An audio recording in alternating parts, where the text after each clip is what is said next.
तो थोड़ा ध्यान दीजिएगा, आप लोग का क्लियर हो जाएगा एक बार में। देखिए इसका जो हम लोग का एक नेक्स्ट टॉपिक जो आ रहा है, किशोरावस्था की विकासात्मक विशेषताएं, ठीक है, डेवलपमेंट कैरेक्टरिस्टिक्स ऑफ एडोलेसेंस। विकासात्मक विशेषताएं क्या है, मतलब इस स्टेज में बच्चे जो है, जो विकास होता है बच्चों का, डेवलपमेंट होता है, वो कैसे होता है, ठीक है। ये हम लोग को जो भी चाइल्ड सीडीपी में पढ़ना है ना, चाइल्डहुड में पढ़ना है, बस किशोरावस्था तक ही पढ़ना है। हम लोग एडल्ट एज नहीं पढ़ते हैं, एडल्ट एज को इसमें रखा जाता है, लेकिन हम लोग को मेनली स्टडी यहीं तक का करना है बच्चों का, किशोरावस्था तक। तो इस स्टेज में बच्चों का डेवलपमेंट कैसे हो रहा है, बच्चों में क्या क्या क्वालिटी आ रही है। हम लोग कल क्या देखे, इस स्टेज को हम लोग क्या कहते हैं, समस्या बाहुल अवस्था कहते हैं ना ज्योति जी। हाँ मैडम। क्यों कहते हैं समस्या बाहुल अवस्था, क्योंकि बच्चे खुद ही अपने इतने सारे समस्याओं से घिरे रहते प्रॉब्लम हैं, से डील नहीं कर पाते हैं। खुद के प्रॉब्लम से डील नहीं कर पाते हैं।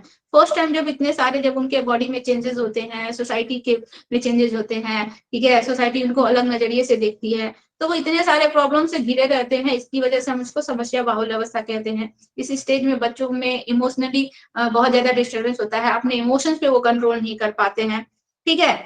इसके बाद हम लोग क्या देखे थे, इस स्टेज में बच्चों को बहुत ही पोलाइटली बिहेव करना चाहिए। अगर हम बच्चों से पोलाइटली बिहेव नहीं करेंगे तो ज्यादातर उनका जो है रॉन्ग डायरेक्शन जाने का चांसेस ज्यादा रहता है, तो हमें बहुत ही पोलाइटली बिहेव करना चाहिए। चलिए इसमें और भी बहुत सारे, इस स्टेज में हम लोग के बहुत सारी घटनाएं घटती हैं बच्चों में। बोल रहा है पुनः तीव्र शारीरिक विकास, यानी कि अगेन जो है बच्चों का फिजिकल डेवलपमेंट बहुत ही रैपिडली होता है, ठीक है। दोबारा बच्चों का जिस तरह से हम लोग का फर्स्ट स्टेज में हुआ, इस तरह उसी तरह से इस स्टेज में भी बच्चों का फिजिकल डेवलपमेंट बहुत ही तेजी से होता है। कैसे, कल ही आप लोग को बताए थे कि बच्चों का अचानक से ग्रोथ का बढ़ जाना, अचानक से मूंछ दाढ़ी का आ जाना, वोकल कोड का भारी हो जाना, आवाज बहुत भारी हो जाता है, मसल्स बहुत स्ट्रांग हो जाते हैं। लड़कियों में भी बहुत सारे चेंजेस आते हैं, बहुत सारे हार्मोनल चेंज आते हैं, बहुत, जिसको वो लोग जो है एक बार में जो इतना सारा चेंजेस आता है उसको एक्सेप्ट नहीं कर पाते हैं बच्चे, या फिर समझ नहीं पाते, जिसकी वजह से उनको बहुत ज्यादा क्या होता है, प्रॉब्लम होता है। तो देखिए इस स्टेज में होता क्या है कि जो लड़के होते हैं ना, वो अब बॉयज की जगह अब वो क्या हो रहे हैं, वो एडल्ट होते जा रहे हैं, एडल्ट एज में, ठीक है। कल भी क्या बताए थे कि वो हम लोग का जो चाइल्डहुड से निकल कर और हम लोग का ये ओल्ड इसका एडल्ट एज के बीच का जो हम लोग का टाइम होता है, उन दोनों के बीच का टाइम है। तो बच्चा जो है चाइल्डहुड से निकलकर अब एडल्ट एज की तरफ क्रॉस करने जाता है, मतलब उसकी तरफ आगे बढ़ता है बच्चा। तो इस स्टेज को हम लोग क्या कहते हैं, इस स्टेज में बच्चे जो है एकदम मैच्योर, जिसको हम लोग क्या कहेंगे, इसको हम लोग बालक नहीं कहेंगे, इस स्टेज को हम लोग क्या बोलेंगे, एक यंग बॉय की तरह हम लोग इसको ट्रीट करेंगे, जिसमें बच्चों में जितने भी उसके सेक्सुअल ऑर्गन होते हैं वो पूरी तरह से मेच्योर हो जाते हैं। बच्चों में हर एक जो बालपन वाला जो होता है ना गुण, वो सारे क्वालिटी एकदम अचानक से हट जाते हैं, ठीक है।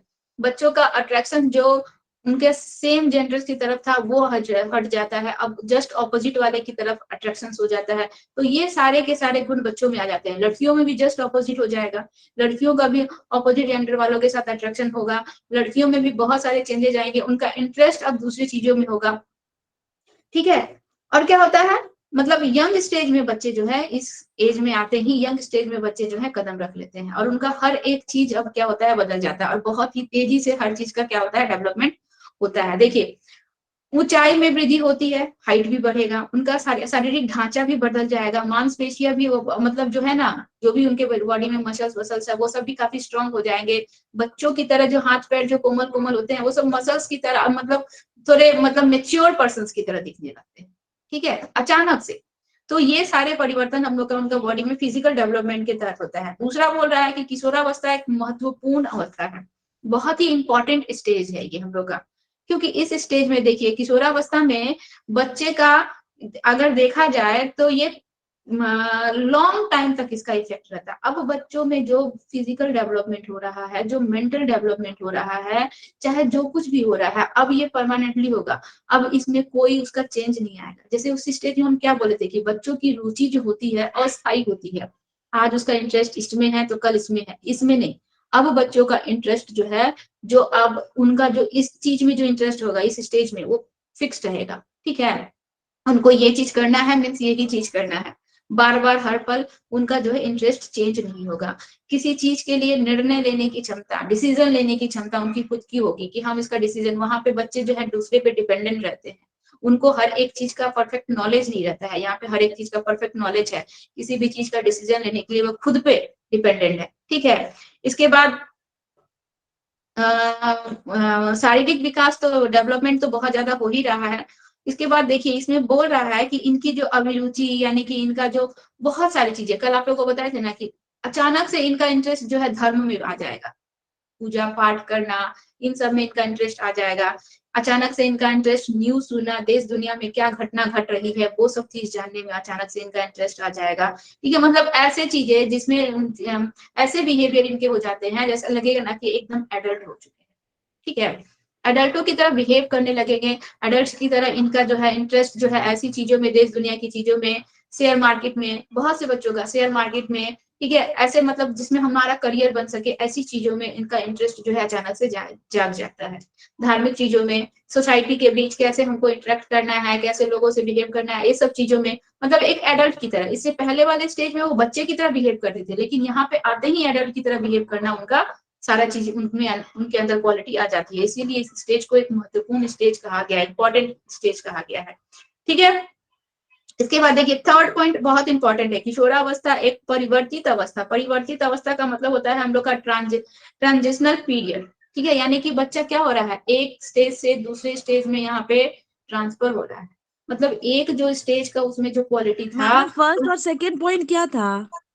फर्स्ट और सेकंड पॉइंट था हम लोगों का पहले तो डेवलपमेंट कैरेक्टरिस्टिक्स ऑफ एडोलेसेंस जो था ना, इसका फर्स्ट पॉइंट था अगेन ये पुनः तीव्र शारीरिक विकास। ठीक है, इसका हम लोग का इंग्लिश हो जाएगा, क्या इसका इंग्लिश बनेगा, आप बनाइए इसका इंग्लिश जल्दी रैपिड से। डेवलपमेंट। हाँ, इसके बाद हो जाएगा इसका सेकंड हो जाएगा किशोरावस्था एक महत्वपूर्ण अवस्था है। ठीक है, मैम निधि मैम का ज्वाइन नहीं हो पा रहा है उनका लिंक से, पता नहीं कैसे।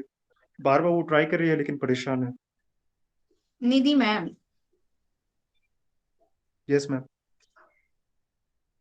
एक मिनट, मनीष सर यहाँ पे प्रेजेंट है?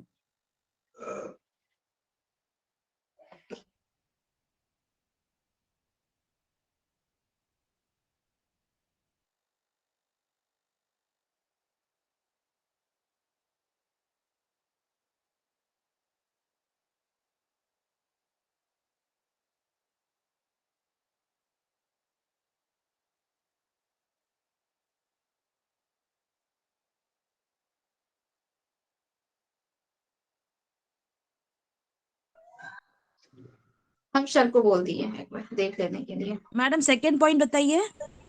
किशोरावस्था एक महत्वपूर्ण अवस्था है। ठीक है, adolescence is a important stage, एक महत्वपूर्ण अवस्था है, क्योंकि सारे के सारे चेंजेस, आपको धार्मिक चेंजेस, सोसाइटी के साथ कैसे इंटरेक्ट करना है, ठीक है, अब एडल्ट एडल्ट वाले सारे क्वालिटीज आ जाते हैं, अचानक से इंटरेस्ट, हर एक चीज चेंज हो जाता है, इसीलिए इसको एक इंपॉर्टेंट स्टेज कहा गया है। थर्ड पॉइंट हम लोग का है, किशोरावस्था एक परिवर्तित अवस्था होती है, यानी कि adolescence is the transitional period. ठीक है, ट्रांजिशनल पीरियड इसको इसलिए कहते हैं क्योंकि इस स्टेज में बच्चा एक स्टेज को छोड़कर दूसरे स्टेज में आता है। इससे पहले वाला क्या देखे थे, बच्चा जो है फोर्थ स्टेज में था, शैशवावस्था में था, शैशवावस्था से बच्चा जब आता है हम लोग का पूर्व बाल्यावस्था में, तो उसमें बच्चों में सेम वही सारी चीज क्वालिटीज रहती है, वही चीज रहता है, लेकिन अचानक से वो एडल्ट वाला स्टेज में नहीं आ जाता है। इसमें क्या होता है, कुछ ज्यादा चेंजेस आ जाते हैं, बच्चा एकदम बालक से एडल्ट वाले स्टेज में आ जाता है, उसमें एडल्ट वाले सारे क्वालिटीज आ जाते हैं, उसके इंटरेस्ट अचानक से एकदम एडल्ट वाले इंटरेस्ट जाग जाते हैं। तो ये सारी चीजें उनमें हो जाती है। निधि जी जुड़ गई, जुड़ी है निधि जी?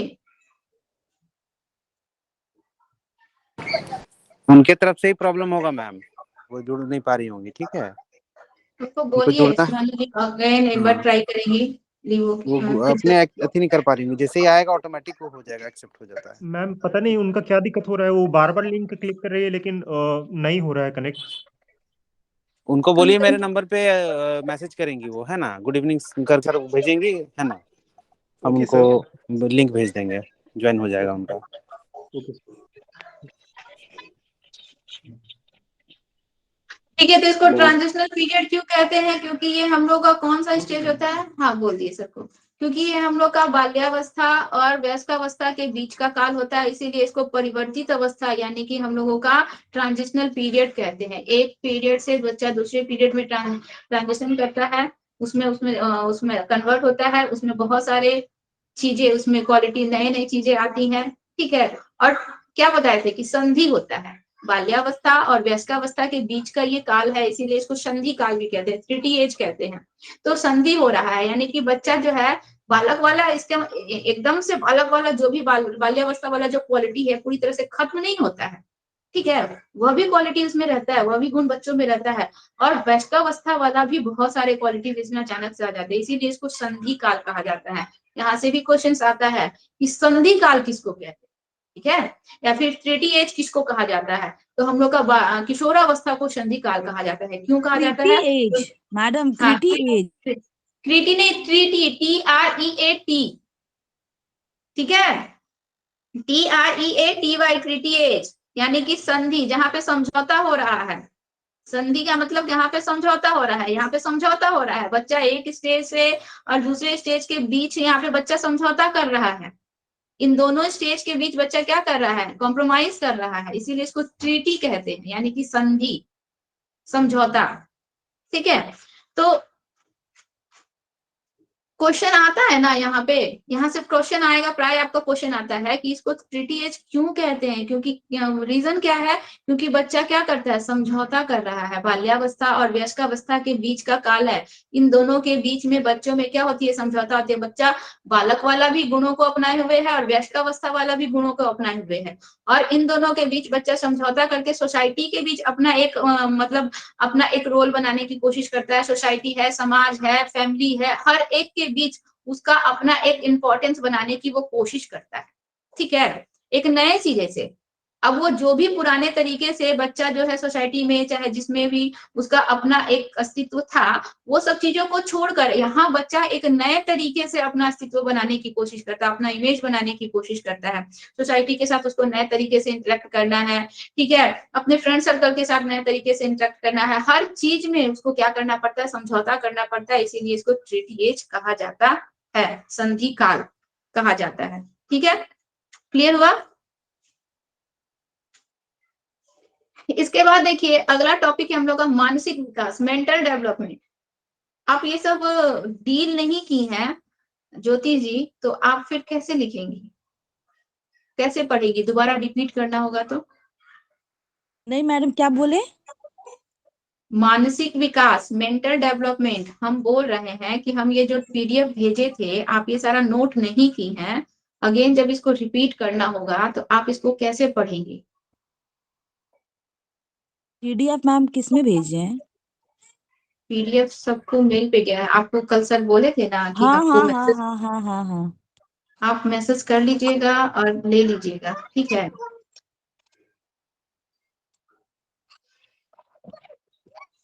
देखिए मेंटल डेवलपमेंट बच्चों का बहुत तेजी से हो रहा है। क्या बताए थे कि शैशवावस्था का ही पुनर्रूप होता है, अगेन शैशवावस्था की तरह इसमें हर एक चीज बहुत स्पीड से होता है। तो बच्चे में जिज्ञासा की बहुत ज्यादा, क्या क्यूरियोसिटी बहुत ज्यादा होती है किसी चीज को जानने की, कल्पना, ठीक है, इमेजिनेशन होता है, इनका मेमोरी पावर बहुत ज्यादा बढ़ जाएगा। बच्चा डेवलप कर रहा है, ब्रेन भी उसका डेवलप कर रहा है, तो स्मृति पावर बढ़ जाएगा। बच्चों में जो क्रिएटिविटी का जो गुण होता है, हम लोग देखते आए हैं कि प्री चाइल्डहुड में भी वो था, क्रिएटिविटी था, इसके बाद चाइल्डहुड में भी था, इन दोनों में भी था। इसमें क्या होता है? बच्चे का ब्रेन और ज्यादा डेवलप कर रहा है।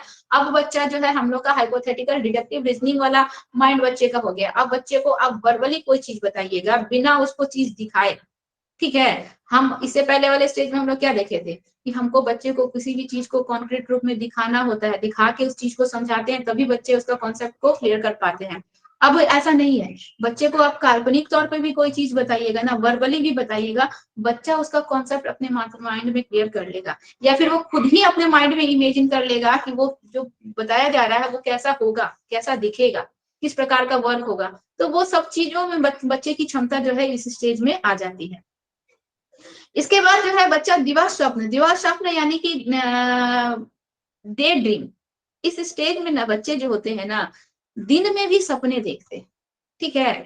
कि ऐसा ऐसा करेंगे। दिन में सपने देखने का मतलब क्या, दिन में सो के सपने नहीं देखते हैं, वो दिन में खुली आंखों से सपने देखते हैं बच्चे इस स्टेज में, कि हम ऐसा करेंगे तो हम हमारे पास ऐसा हो जाएगा। ठीक है, बहुत ज्यादा उनके बहुत ज्यादा इच्छाएं होती हैं, इस स्टेज में उनकी बहुत ज्यादा इच्छाएं होती हैं, और उस इच्छाओं की पूर्ति के लिए वो चाहते हैं ना कि जितना जल्द से जल्द हम लोग का ये जो इच्छा जो है, जो भी उनकी चाह होता है, उसको जल्दी से जल्दी पूरा कर ले। तो उसके लिए क्या करते हैं, वो दिन में भी सपने देखते हैं खुली आंखों से, कि हम ऐसा करेंगे तो हमको ये चीज मिल जाएगा। ठीक है, हम अगर मान लीजिए हम किसी कॉम्पिटिशन की तैयारी कर रहे हैं, उसका रिजल्ट आएगा, हमको जॉब लग जाएगा, हम इतना पैसा इनकम करने लगेंगे। ठीक है, या फिर हमको ये चीज का रिक्वायरमेंट है, हम पापा से इतना पैसा लेके इस चीज को खरीद लेंगे। तो उस चीज के लिए बच्चे दिन में भी क्या करते हैं, सपना देखते हैं। ठीक है, सपने तो हम लोग ऐसे भी देखते हैं, हम अभी भी हम लोग सपने देखते हैं कि हम इतना पैसा अर्न कर रहे हैं, इतना पैसा अगर हम इतना मंथ में सेव कर लेंगे तो हम अपना जो ये रिक्वायरमेंट है, चाहे ये चीज की जरूरत है, तो हम उसको पूरा कर लेंगे। हम लोग ऐसे सोचते हैं, लेकिन इस स्टेज में बच्चों में इस प्रकार की भावना, दिवा स्वप्न यानी कि डे ड्रीम्स, यानी कि दिन में बच्चे क्या करते हैं, सपना देखते हैं। ठीक है, लॉजिक पावर इस स्टेज में बच्चों का बहुत ज्यादा बढ़ जाता है। निर्णय लेने की क्षमता खुद से हो जाती है, खुद से वो डिसीजन लेंगे। अब वो डिसीजन के लिए किसी दूसरे के ऊपर डिपेंडेंट नहीं होते हैं, क्योंकि हर एक चीज का उनके पास परफेक्ट नॉलेज हो जाता है। तो निर्णय लेने की क्षमता बहुत ज्यादा उनकी डेवलप हो जाती है। इसके बाद बच्चों का सोसाइटी में हो गया, या फिर इकोनॉमिकल हो गया, या फिर पॉलिटिकल क्षेत्र, ये सभी चीजों में इंटरेस्ट जो है अपने आप ही बढ़ जाता है। ठीक है, अब देखिए आप लोगों को क्या बोले कि इस स्टेज में बच्चों में एक क्वालिटी आता है जो कि बाकी 3 स्टेजों में नहीं रहता है, हाइपोथेटिकल डिडक्टिव रीजनिंग, यानी कि कल्पना के आधार पर या फिर बिना किसी चीजों को ठोस रूप से दिखाए बच्चों को उस चीज का या उस टॉपिक के विषय में बताया जाएगा, तो बच्चे उसका जो है कॉन्सेप्ट अच्छे से क्लियर कर लेते हैं। अब प्राइमरी सेशन तक के बच्चों को देखिएगा, उनको जो भी स्टडी करवाया जाता है उनके बुक में बहुत ज्यादा आपको क्या रहेगा, पिक्चर्स दिखेंगे। ठीक है, स्टोरीज बताए जाते हैं, कहानियां रहती हैं, ये सब चीजों के द्वारा बच्चों को बताया जाता है, ताकि बच्चे जो है उसमें इंटरेस्ट ले और बच्चे पिक्चर्स को देखकर उस चीज को ऑब्जर्व करने की कोशिश करे और उसका कॉन्सेप्ट क्लियर करने की कोशिश करे। लेकिन जैसे जैसे क्लासेस बढ़ते जा रहे हैं, आप देखिएगा 9 या 10th की बुक में आपको बहुत ज्यादा पिक्चर्स दिखता है, बहुत ज्यादा पिक्चर्स वहां पे नहीं बना रहेगा।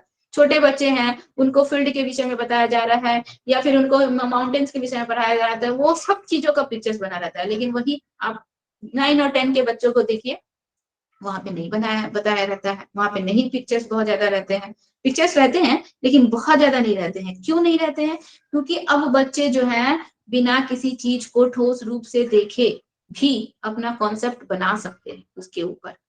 इसीलिए ये स्टेज ऐसा होता है जिसमें बच्चे इस प्रकार से भी स्टडी कर सकते हैं। तर्कपूर्ण तर्क कर सकते हैं, आपसे किसी भी टॉपिक के ऊपर अच्छे से लॉजिक दे सकते हैं, लॉजिक देकर उस पर आपसे डिबेट कर सकते हैं। इसके बाद बच्चे में देखिए, बच्चों में ना एक क्या होता है कि दूसरा उनके विषय में क्या सोच रहा है, सोसाइटी उनके विषय में क्या सोच रहा है, समाज उनके विषय में, ये सब चीज की भावना भी बहुत होती है। ठीक है, हम ऐसा करेंगे तो मेरे फ्रेंड सर्कल हमको क्या बोलेंगे, ठीक है, या फिर सोसाइटी वाले, मेरे पड़ोस वाले हमको क्या बोलेंगे, ये सब की भावना भी, निधि जी ज्वाइन कर ली, ये सब की भावना भी बच्चों में बहुत ज्यादा होती है। इस स्टेज में बच्चे सोचते हैं। ठीक है, जैसे हम लोग बोलते हैं ना कि हम ऐसा करेंगे ना तो पड़ोस वाले, अगल बगल वाले क्या बोलेंगे, इन सब की का सोसाइटी क्या बोलेगी, लोग क्या बोलेंगे, ठीक है, या फिर ये काम अच्छा नहीं है, इसको नहीं करेंगे, इन सब के बारे में भी बच्चे बहुत ज्यादा इस विषय में सोचते हैं। ठीक है, अब बच्चों का जो चिंतन होता है यानी कि थिंकिंग पावर होता है, वह क्या हो जाता है, बच्चों का जो भी बच्चे फर्स्ट स्टेज से जो भी बच्चे एक्सपीरियंस करके आए हैं, हम लोग का क्या है, धीरे धीरे एक्सपीरियंस करते करते हम लोग का उसके ऊपर हम लोग का नॉलेज बहुत ज्यादा हो जाता है, किसी चीज को जानने समझने की क्षमता हम लोग की बहुत ज्यादा बढ़ जाती है। तो बच्चों का अनुभव तो बहुत ज्यादा बढ़ गया, एक्सपीरियंस तो बच्चों को बहुत ज्यादा हो गया। तो अपने अनुभव को बच्चे जो है अब क्या करते हैं, जैसे कि छोटे बच्चे हैं, किसी चीज का एक्सपीरियंस हुआ, सेकंड स्टेज में गए, प्री चाइल्डहुड में गए, उसका एक्सपीरियंस वही फर्स्ट स्टेज वाला एक्सपीरियंस सेकंड स्टेज में काम आया, सेकंड स्टेज वाला, फर्स्ट और सेकंड स्टेज वाला दोनों वाला एक्सपीरियंस जो है थर्ड स्टेज में काम आया। अब यही तीनों एक्सपीरियंस जो है फोर्थ स्टेज में काम आता है, तो इनका अनुभव धीरे धीरे बढ़ जाता है। तो किसी भी चीज को सोचने समझने की क्षमता, जानने की क्षमता एकदम डायरेक्ट अब किसी चीज के लिए डिसीजन नहीं लेंगे, उस पर सोचेंगे, समझेंगे, विचार करेंगे, ठीक है, ये मेरे लिए परफेक्ट होगा या नहीं।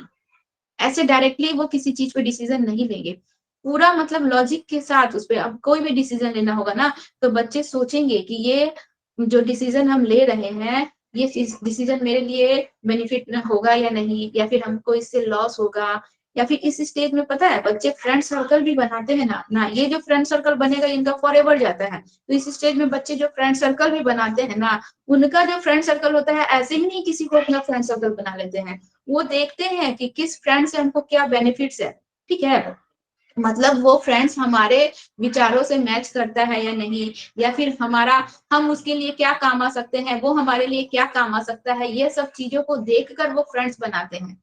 और जो हम लोग का ये पोस्ट चाइल्डहुड में देखे थे कि उनका फ्रेंड सर्कल होता है, अपने हम उम्र के सभी को वो अपना फ्रेंड बना लेते हैं, इसमें उनके गिने चुने फ्रेंड्स रहते हैं, और फ्रेंड्स भी ऐसे रहेंगे जो फ्रेंड्स उनका बुरे समय पे काम दे, या फिर उनका जो है हर समय उनका साथ दे, ठीक है। उसमें भी जो उनका फ्रेंड सर्कल होता है ना, बहुत सारे फ्रेंड सर्कल, मान लीजिए 5-6 फ्रेंड सर्कल है, उसमें भी कोई एक खास होता है जिससे वो अपनी सारी सीक्रेट बातों को शेयर करे, ठीक है। तो ऐसे फ्रेंड्स वो बनाने की इस स्टेज में क्या करते हैं, कोशिश करते हैं। जैसे कि मान लीजिए 5-6 फ्रेंड्स है, सब उनके लिए क्या है, विश्वास पात्र है, सभी के साथ उनका अच्छा रिलेशन है, उनके विचार आपस में मिलते हैं, वो सब आपस में हेल्पफुल हैं, लेकिन उसमें भी कोई एक ऐसा फ्रेंड्स है जो उनके लिए खास है, कुछ उनके लिए एकदम इम्पोर्टेंट है, जिनसे वो अपने हर एक बातों को शेयर कर सकते हैं, ठीक है। जरूरत पड़ने पर उनसे काम ले सकते हैं, या फिर जरूरत आने पर उनका काम आ सकते हैं, ऐसे भी उनके फ्रेंड सर्कल बनते हैं। और यही गिने चुने जो फ्रेंड सर्कल होते हैं उनके जीवन के आखिरी पड़ाव तक उनके साथ रहते हैं। इसके बाद देखिए इनमें दिया हुआ है,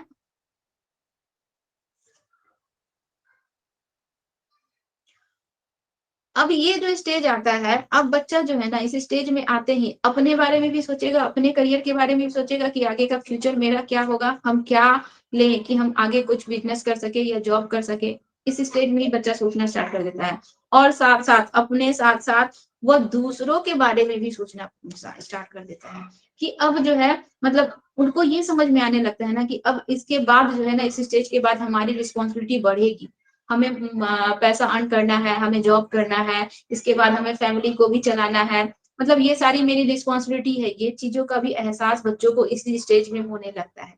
तो अपने लिए तो अपने करियर के लिए तो बच्चे सोचते ही हैं, साथ ही साथ आगे आने वाले रिस्पॉन्सिबिलिटी को भी निभाने के लिए वो बच्चे तैयार हो जाते हैं। इसी स्टेज में बच्चे प्रिपेयर कर लेते हैं अपने आप को कि हमको आगे जाकर बहुत सारी रिस्पॉन्सिबिलिटी को क्या करना है, निभाना है, ठीक है।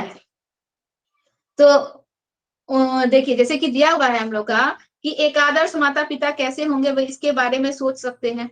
एक आदर्श यानी कि अपना फ्यूचर के बारे में वो सोचते हैं, अपने माता पिता की तुलना इन आदर्श मानों को एक कुछ स्टैंडर्ड्स बनाए जाते हैं उनसे करते हैं, जैसे कि मेरे माता पिता है, हमारे माता पिता ने हमारे फ्यूचर्स के लिए क्या किया, या फिर हमको स्टडी करवाने के लिए कितना सर्वाइव किया, क्या किया, उसका कंपेयर वो अपने आप से करने लगते हैं कि हम भी फ्यूचर्स में अगर ऐसे करेंगे, हमको भी अपनी फैमिली को रन करवाना है, सर्वाइव चलाना है, मम्मी पापा उनकी रिस्पॉन्सिबिलिटी है, हर किसी की रिस्पॉन्सिबिलिटी, तो उसके लिए हम कैसे अपने मम्मी पापा के सामने कैसे खड़े उतरेंगे, ठीक है, हम रिस्पॉन्सिबिलिटी निभा पाएंगे या नहीं, हमको कौन सा करियर चूज करना है, इन सब का चिंता भी बच्चों को इसी स्टेज में आ जाता है, ठीक है। और देखिए दिया हुआ है कि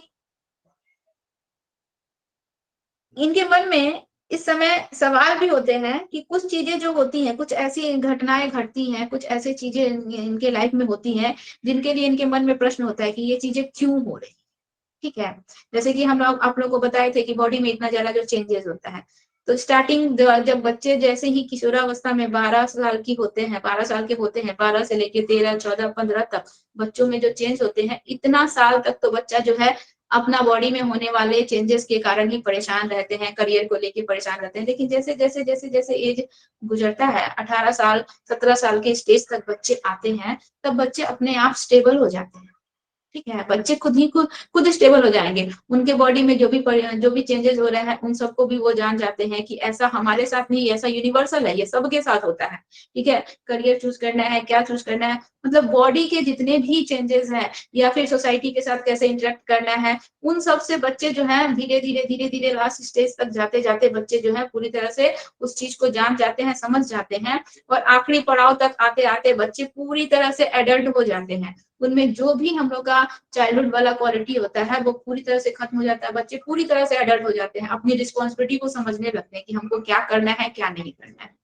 ठीक है, तो ये एक स्टेज है जिसमें बच्चों में क्या आ जाता है, हम लोग का कौन सा हाइपोथेटिकल डिडक्टिव रीजनिंग वाला क्वालिटी आ जाता है, यानी कि बच्चों को कोई भी चीज जो है ठोस रूप से नहीं भी दिखाया जाए, कॉन्क्रीट रूप से नहीं भी दिखाया जाए, तो भी बच्चे जो है उस विषय में उस टॉपिक पर अपना जो समझ का निर्माण कर लेते हैं। तो इससे क्वेश्चन आता है कि हाइपोथेटिकल डिडक्टिव रीजनिंग वाला स्टेज कौन सा होता है। ठीक है, और कौन सा 3 स्टेज है जो जो जिसमें जो है बच्चे जो है किसी भी चीज को कॉन्क्रीट रूप में देखकर समझते हैं या फिर उसका अपना समझ बनाते हैं। तो हम लोग का तीनों, इन्फेंसी हो गया, प्री चाइल्डहुड हो गया, पोस्ट चाइल्डहुड हो गया, ये तीनों हम लोग का कॉन्क्रीट वाला स्टेज है, उसमें बच्चे किसी चीज को देखकर ही उसको समझ पाएंगे। और ये जो हम लोग का स्टेज है, लास्ट स्टेज है किशोरावस्था, इसमें बच्चे जो है कल्पना के आधार पर भी चीजों को समझने में सक्षम होते हैं। ठीक है, इसके बाद अगला पॉइंट है हम लोग का अहम केंद्रवाद यानी कि ईगो सेंट्रिज्म। हम लोग सबसे पहला वाला टॉपिक में पढ़े थे ईगो सेंट्रिज्म। बच्चों में अहम की भावना होती है, पढ़े थे ना, कि बच्चे कुछ भी चीजों को अपने अनुसार समझते हैं, अपने दूसरों के विचारों को वो एक्सेप्ट ही नहीं करते हैं। हम क्या बताए थे कि बच्चे सेंटर में होते हैं, उनके इर्द गिर्द जो कुछ भी है, एनवायरनमेंट में जो कुछ भी है, उन सब चीजों को वो अपने अनुसार समझते हैं। दूसरे अगर उनको रियलिटी से बताना चाहते हैं कि जो फैक्ट है उनसे बताना चाहते हैं, वो उनके विचारों को एक्सेप्ट नहीं करते हैं। हाँ, समय के साथ साथ वो चीज जो है कल्पना के आधार पर जीने वाला जो बच्चों का जो क्वालिटी है वो धीरे धीरे खत्म हो जाता है, लेकिन उस स्टेज में बच्चों में ईगो सेंट्रिज्म होता है। बच्चे जो है अपने अनुसार ही हर चीजों को जानने और समझने की कोशिश करते हैं। इस स्टेज में भी बच्चों में ईगो सेंट्रिज्म होता है। ठीक है, किशोरावस्था में भी बच्चे क्यों होता है, हम क्या बताए थे कि ये शैशवावस्था का ही पुनर्रूप है। शैशवावस्था में जो जो घटनाएं घटती है ना, किशोरावस्था में लगभग सेम टू सेम वही चीजें होती है। तो देखिए, बोल रहा है कि बालक शैशवावस्था और पूर्व बाल्यावस्था में पूरी तरह से अहम केंद्रित होता है। पूरी तरह से बच्चा अहम केंद्रित होता है, मतलब जो भी चीजें हैं वो अपने अनुसार ही सोचेगा, दूसरों के विचारों को, दूसरों के बातों को वो एक्सेप्ट ही नहीं करता है। ठीक है, तो इसमें क्या होता है, उत्तर बाल्यावस्था में भी बच्चों में इगोसेंट्रिज्म होता है, पूरी तरह से खत्म नहीं होता है, परंतु इस अवस्था में इसमें अहम केंद्रितता का गुण में कमी आने लगती है।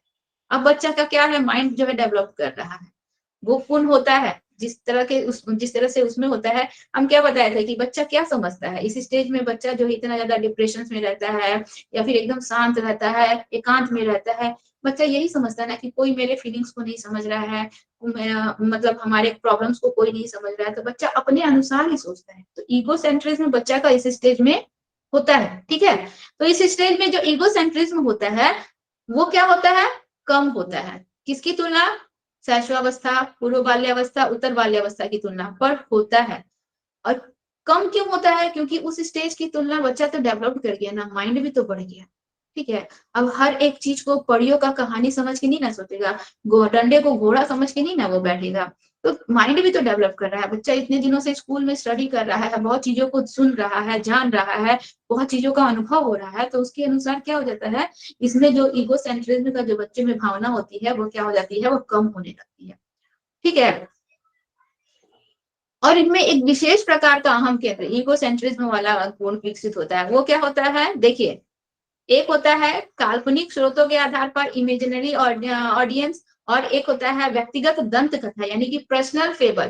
ठीक है, दो चीजें बच्चों में, इसमें भी हम लोग का अहम केंद्रवाद होता है, ईगोसेंट्रिज्म होता है, लेकिन क्या होता है उसको दो टाइप्स में यहाँ पे बताया गया है। एक जो होता है बच्चे जो है काल्पनिक स्रोत यानी कि इमेजिनरी ऑडियंस, यानी कि बच्चा जो है, हम आप लोग को क्या बताए थे, दिवा स्वप्न, दिन में ही सपने देखते हैं। ठीक है, तो यहाँ पे भी काल्पनिक, मतलब बच्चे जो है कल्पना करते हैं कि अगर ऐसा करते ना तो हमको ये मिल जाता, तुरंत मिल जाता। ठीक है, फटाफट किसी भी चीज को बहुत जल्दी पाने की कोशिश करते हैं। तो बच्चे जो है दिन में ही सपने देखेंगे, कल्पना करते रहेंगे, ठीक है, दिन के टाइम पे, सुबह के टाइम पे, शाम के टाइम पे बैठे बैठे कल्पना करते रहेंगे कि ऐसा करेंगे तो इसको ऐसा करने से हम लोग को ये चीजें तुरंत ही फाइंड आउट हो जाएगी। या फिर व्यक्तिगत दंत कथा यानी कि पर्सनल फेबल्स, ठीक है, व्यक्तिगत दंत कथा का मतलब क्या, जो दादी नानी से हम लोग कहानियां सुनते हैं, ठीक है, कि ऐसा होता था, जैसे कि आली बाबा चाली चोर, खुल जा सिम सिम वाला स्टोरी, वो है ना, ऐसी ऐसी कहानियां सुनकर बच्चे उन सब कहानियों में भी बिलीव करने लगते हैं और सोचते हैं कि इस प्रकार का कुछ ऐसा घटना हमारे साथ भी होता तो हम भी बहुत ज्यादा पैसा जो है अर्न कर लेते। तो इस प्रकार की दंत कथाओं में भी बच्चा जो है बिलीव करते हैं। ये सब क्या है, ये सब रियल नहीं है, ये सब क्या है, काल्पनिक है। तो यहाँ पे बच्चे में ईगोसेंट्रिज्म इसके माध्यम से हमको दिखने को मिलता है, ठीक है। तो काल्पनिक स्रोतों जैसे कि किशोरों में क्या होता है कि विश्वास होता है कि दूसरे लोग भी उनके प्रति उतने ही ध्यान आकर्षित हैं जितने की वे स्वयं है। उनको क्या लगता है कि हम जितना दूसरों को अट्रैक्शन दे रहे हैं, जितना दूसरों को वैल्यू दे रहे हैं, जितना दूसरों को अहमियत दे रहे हैं, सामने वाला भी हमको उतना ही देगा, ठीक है, सामने वाला हमको उतना ही वैल्यू देगा, सामने वाला हम हमारे लिए बहुत क्या है, केयरफुल है। हर किसी के लिए उनका यही नजरिया रहता है। अपने पेरेंट्स के लिए क्या बात नहीं कर रहा है, सोसाइटी में वो कहीं भी जा रहा है, फ्रेंड सर्कल है, चाहे कोई भी है, हर कोई वो क्या करता है कि आकर्षण का केंद्र कौन है, हम है, सेंटर में कौन है, हम है, सब हमको क्या कर रहा है, हमको देख रहा है। हम कैसे हैं, हमारा कैरेक्टर कैसा है, हमारा दूसरों के प्रति बिहेवियर कैसा है, इन सब चीजों को ही वो देख रहा है। यानी कि अपने आप को वो सेंटर में रख कर हर किसी को अपनी तरफ क्या करता है, चाहता है कि हर कोई हमारी तरफ अट्रैक्ट हो, हमारे चीजों को देखे, हमको वैल्यू दे, हमारी बातों को वैल्यू दे, हमारे बिहेवियर्स को वैल्यू दे, हर चीज हम ही को वो वैल्यू दे। तो इस प्रकार का ध्यान आकर्षित करने का बच्चों में ईगोसेंट्रिज्म जैसा गुण होता है। और देखिए, लोग उन्हीं पर ध्यान दे रहे हैं, उन्हीं की चीजों को देख रहे हैं, सब उन्हीं को क्या कर रहे हैं, ऑब्जर्व कर रहे हैं। व्यक्तिगत दंत कथा में क्या होता है कि किशोर जो है अहम केंद्रवाद का एक भाग होते हैं। मतलब ईगोसेंट्रिज्म इसमें है, इसमें क्या होता है कि वो क्या समझते हैं कि अपनी तरह का अकेला व्यक्ति यानी कि मतलब वो जो है ना, दुनिया में ऐसे व्यक्ति हैं, ऐसे इंसान है, उनके जैसा कोई इंसान नहीं है। वो क्या है, संसार में पूरी तरह से एकदम अकेले हैं, उनका कैरेक्टर अलग है, उनका बोलचाल का तरीका अलग है, उनका रहने का तरीका अलग है, उनका दूसरे के साथ बिहेव करने का तरीका अलग है। वो मतलब दुनिया में मतलब दोनों तरफ से देखे तो बच्चे क्या है, इस तरीके से ईगोसेंट्रिज्म में रहते हैं या अपने आप में ही खोए रहते हैं। उनको लगता है कि हर कोई जो है उन्हीं की तरफ देख रहा है, हर कोई उन्हीं को वैल्यू दे रहा है, उनके बात करने का तरीका वो सेंटर में है और चारों तरफ पूरी की पूरी सोसाइटी या पूरा इन्वायरमेंट जो है उन्हीं को घेरे हुए है। या फिर जो है दंत कथा का मतलब हम लोग के जो दादी नानी द्वारा कहानियां होती है, ठीक है, मान लीजिए कोई सुना दिया, कोई कहानी सुना दिया तो उस कहानी के अनुसार भी वो अपने आप को उसी कल्पना में ढालने लगते हैं कि हमारे साथ भी यही हो रहा है, ठीक है। मैडम ये एडोलेसेंस वाला ही बोल रही है ना? हाँ हाँ, ये अडल्ट वही वाला किशोरावस्था ही है। तो दादी नानी का जो भी कहानी है, उस कहानी को वो क्या कर रहा है, अपने ऊपर लागू करने की कोशिश कर रहा है। उस कहानी का जो मेन कैरेक्टर है वो कैरेक्टर बन जाता है और सोचता है कि मेरे साथ भी ऐसा ही हो रहा है, अपने आप को हीरो समझ लेता है और पूरा एनवायरनमेंट जो है उसी की तरफ उसी के आसपास जो है, जैसे कि मूवीज में हम लोग क्या देखते हैं, एक हीरो है, चारों तरफ विलन्स है, पूरी की पूरी सोसाइटी हीरो को वैल्यू दे रही है। तो वो इस तरह की कथा कहानियों को भी विश्वास कर लेते हैं और अपने आप को उसमें ढाल लेते हैं, सोचते हैं कि हमारा कैरेक्टर भी वही है। तो इस प्रकार से बच्चे इस तरह से यहाँ पे अहम केंद्रवाद में घिरे रहते हैं, ठीक है। मैडम हाँ। जैसे कि एडोलेसेंस में भी उन लोग को अटेंशन चाहिए, ठीक है, और पोस्ट चाइल्डहुड में भी अटेंशन चाहिए ग्रुप में। हाँ, पोस्ट चाइल्डहुड में भी बच्चों को अटेंशन चाहिए, ग्रुप में, ग्रुप के सारे पर्सन्स का अटेंशन वो अपनी तरफ चाहते हैं। हर एक वहां पे क्या होता है, छोटी चीजों में, मतलब उसका तुम्हारा टिफिन कितना अच्छा है, या फिर तुम्हारा ड्रेस कोड कितना अच्छा है, या फिर तुम्हारे पेंसिल्स तो बहुत अच्छी है, मतलब किसी भी ना किसी माध्यम से बच्चों को, बाकी पर्सन्स को वो अपनी तरफ अट्रैक्ट करने की कोशिश करता है। यानी कि ग्रुप में वो अपने आप को लीडर बनाने की कोशिश करता है, ठीक है। सबसे ज्यादा अहम किसको मिले, तो हमको मिले। सबसे उसके लिए क्या करेगा, टिफिन शेयर करेगा, उसके लिए क्या करेगा, दूसरों के लिए कुछ ना कुछ खरीद के ले जाएगा। जैसे कि मेरी दीदी का लड़का, ठीक है, उसको जो लंच में जो कुछ भी मिलता है वो क्या करता है, वो ना खा के दूसरों को शेयर करता है। क्यों? ग्रुप में अटेंशन पाने के लिए, क्योंकि वो इसी स्टेज में है, वो ग्रुप में अटेंशन पाने के लिए कि अरे वाह तुम्हारा लंच कितना टेस्टी है, तुम्हारी मम्मी कितना टेस्टी बनाती है। चाहे उसके नाना जी अगर कुछ उसको पैक करके दे दे तो वो क्या करता है, गाड़ी में ही, बस में ही सबको बांट देता है, डिस्ट्रीब्यूट कर देता है, क्यों? अटेंशन पाने के लिए कि तुम्हारे नाना जी कितना तुमको प्यार करते हैं, मतलब वो अपना अटेंशन पाने के लिए कि हर कोई हमको हम हमारी तरफ देखे, हर कोई हमको ज्यादा वैल्यू दे, हम ना रहे तो सब हमको खोजे। इस तरह का अट्रैक्शन वो लोग उस स्टेज में पाते हैं। और इस स्टेज में क्या है, इस स्टेज में भी बच्चे यही सोचते हैं, अहम केंद्रवाद का मतलब क्या है, इस स्टेज में भी बच्चे क्या सोच रहे हैं कि हम जो है सेंटर में है और पूरा का पूरा एनवायरमेंट है, हमारा सोसाइटी जो है वो हमारी तरफ देख रहा है, ठीक है, हम ही को देख रहा है, यानी कि हम सबसे इंपॉर्टेंट है, हम सबसे अलग है, हम सबसे डिफरेंट है, इसीलिए ना सब हमको देख रहा है, हमारे अंदर कोई ऐसा विशेष क्वालिटी है इसलिए सब हमको देख रहा है, ठीक है, हमारा बोलने का तरीका, हमारा रहने का तरीका, हमारा पढ़ने का तरीका, हमारा दूसरों से बिहेव करने का तरीका, ये सब डिफरेंट है, इसीलिए सब हमको देख रहा है। या फिर किसी एक कैरेक्टर में अपने आप को ढाल लेंगे और उसके अनुसार बिहेव करने लगेंगे, उनको लगेगा कि हम जो है सभी कैरेक्टर से सबसे अच्छा है, ठीक है, हमारा कैरेक्टर सबसे स्पेशल है, सबसे डिफरेंट। हाँ निधि जी बोलिए। मैम, किशोरावस्था में बच्चे जो इमेजिनरी वर्ल्ड में जीते हैं, तो उनको उससे बाहर निकालने में टीचर का क्या रोल होगा? उससे उनको बाहर निकालने में, निधि जी आपका आवाज और मेरा आवाज एक मर्ज हो जाता है, आप म्यूट कीजिए। देखिए, उससे बाहर निकालने में टीचर्स का भी बहुत बड़ा रोल है, ठीक है, टीचर्स को फैक्ट बताना है। यहाँ पे बच्चे बहुत ज्यादा जो है ना, जो है मतलब वहां पे क्या है, एकदम फैक्ट से बच्चे दूर होते थे, ठीक है, कल्पना पे ही जीते थे, आसमान से पढ़िए आएंगी, ये होगा वो होगा, उतना ज्यादा बच्चा यहाँ पे ईगो सेंट्रिज्म में नहीं होता है, उतना ज्यादा नहीं होता है। यहाँ पे बच्चों को फैक्ट पता रहता है, लेकिन वो क्या है, अपने आप को सेंटर में रखकर सबका अट्रैक्शन पाने की कोशिश कर रहा है, उतना ज्यादा वो रियल चीजों से दूर नहीं रहता है बच्चा, क्योंकि बच्चा जो है 3 स्टेज क्रॉस करके इस स्टेज में आया है, तो बहुत चीजों का एक्सपीरियंस लेकर आया है, बहुत चीजों का उनको नॉलेज हो चुका है, तो उतना ज्यादा बच्चा जो है कल्पना की दुनिया में नहीं जीता है। हम यहाँ पे क्या बताएं आप लोगों को कि बच्चे व्यक्तिगत दंत कथा, जो भी स्टोरीज है या पोयम है, चाहे कुछ भी है, उनके अनुसार अपने कैरेक्टर को उसमें ढाल लेता है और उसके अनुसार बिहेव करने लगता है, ठीक है, लेकिन एकदम कल्पना में तो नहीं जी रहा है ना कि आसमान से पड़ी उड़ कर आएगी, छड़ी घुमाएगी और हमारे माइंड में मतलब हमको ब्रिलियंट बना देगी, हमारा डिजर्ट बना देगी, इतना ज्यादा कल्पना में बच्चे इस स्टेज में नहीं जीते, ठीक है, थोड़ा बहुत उनमें जो रहता है वो जो है उनके एज के साथ धीरे धीरे धीरे धीरे क्या हो जाएगा, ऑटोमेटिक जो है फिनिश्ड हो जाएगा। हाँ, टीचर्स उनको रियलिटी बताते हैं,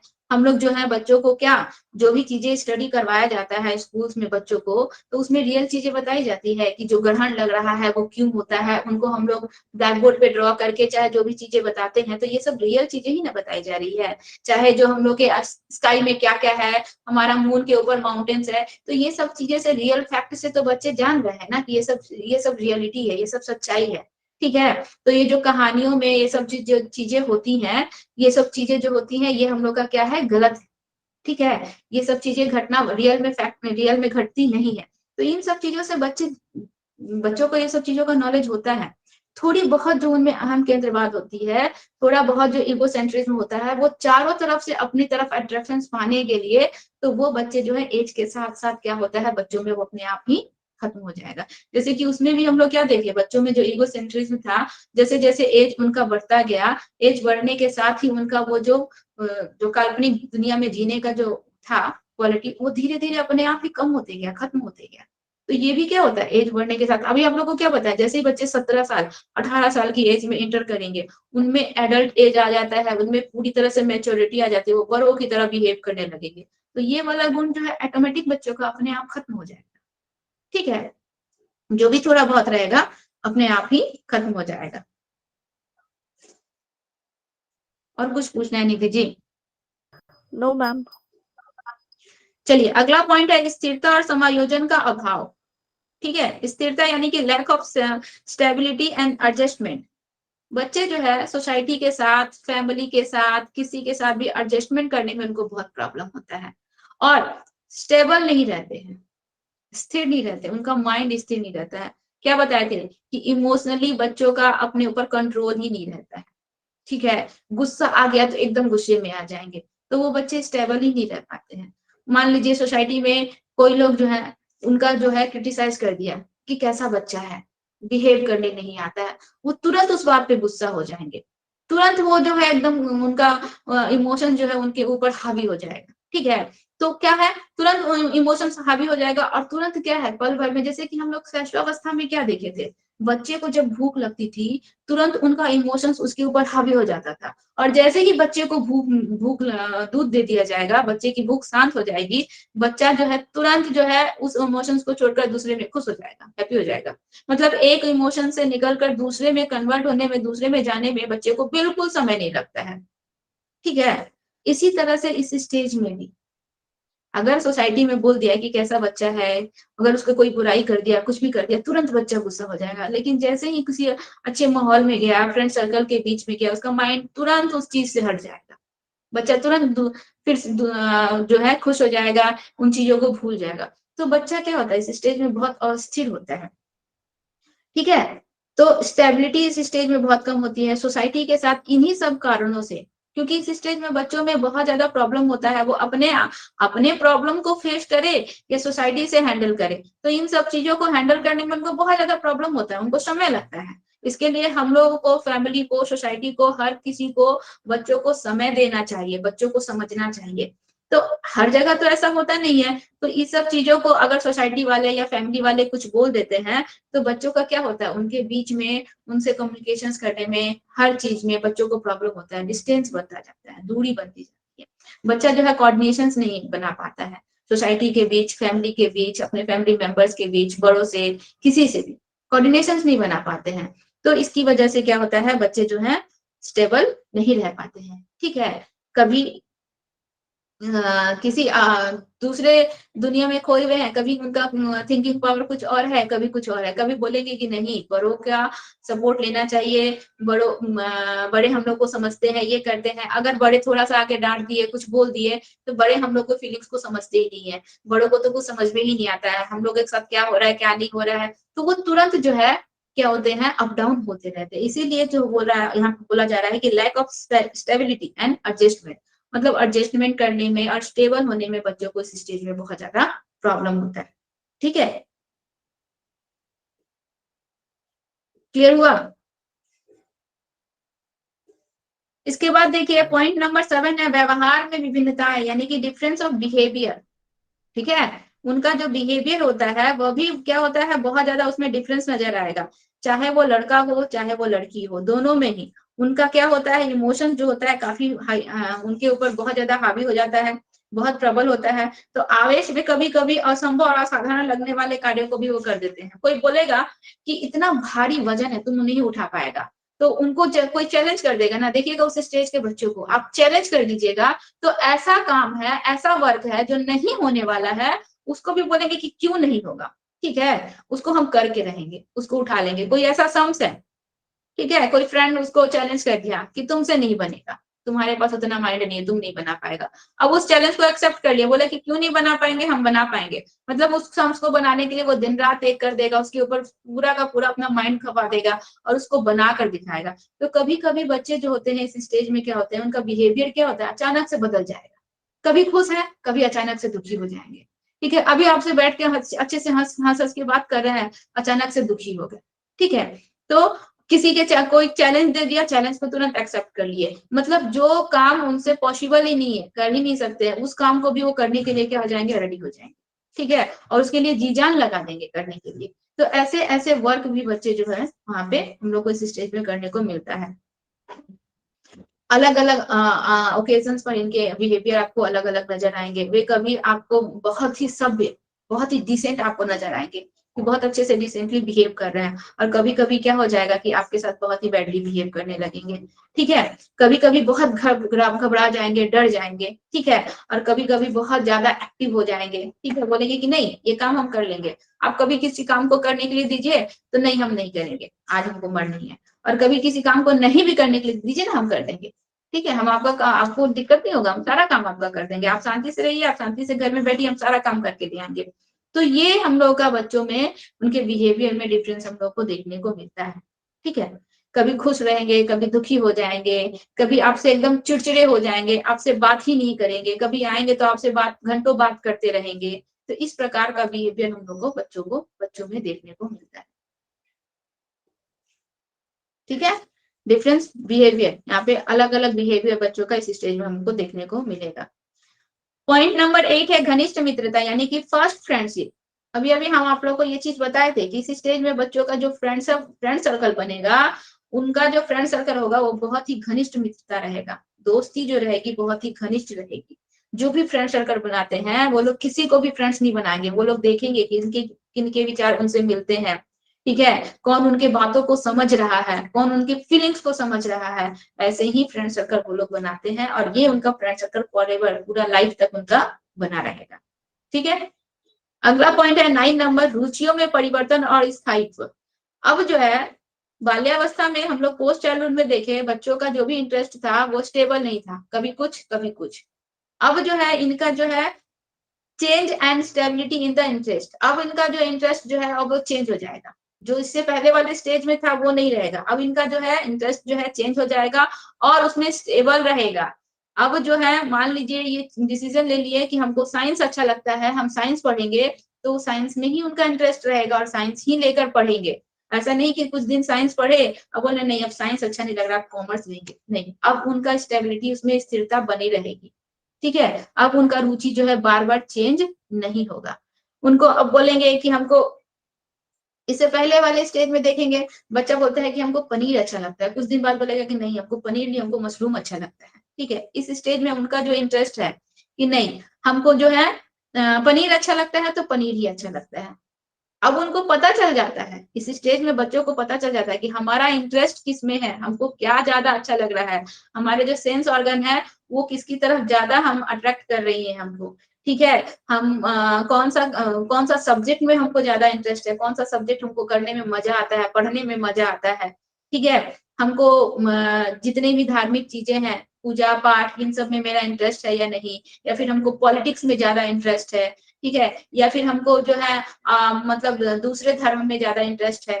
तो ये सभी चीजें हैं इस स्टेज में आके बच्चों का स्टेबल हो जाएगा। मान लीजिए किसी बच्चा कोई हिंदू धर्म का बच्चा है, उसको जो है मंदिरों में जाना, पूजा पाठ करना बहुत पसंद है, तो ये जो उसका जो कैरेक्टर दिख रहा है ना, ये कैरेक्टर उसका हमेशा रहेगा। अब वो बच्चा, आप समझ जाइए कि वो बच्चा एक धार्मिक बच्चा है।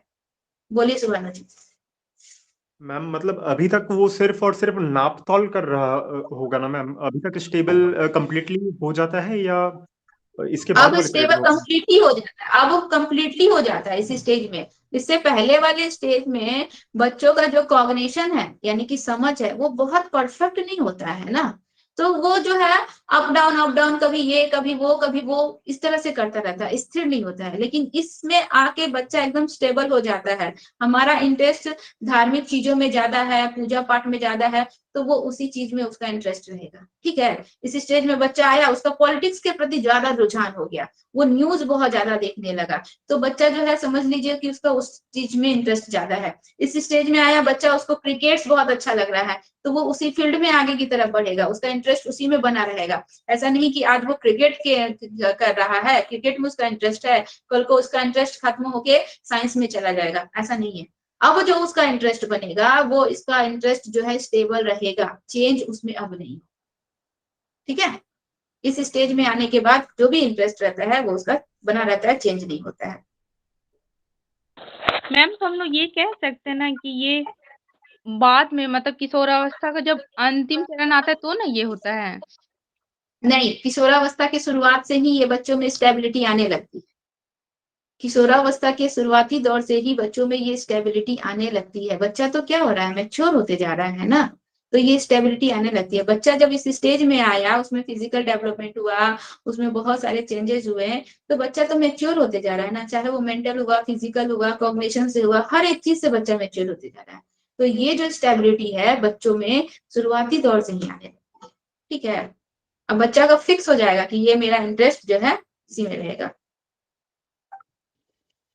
एक मिनट।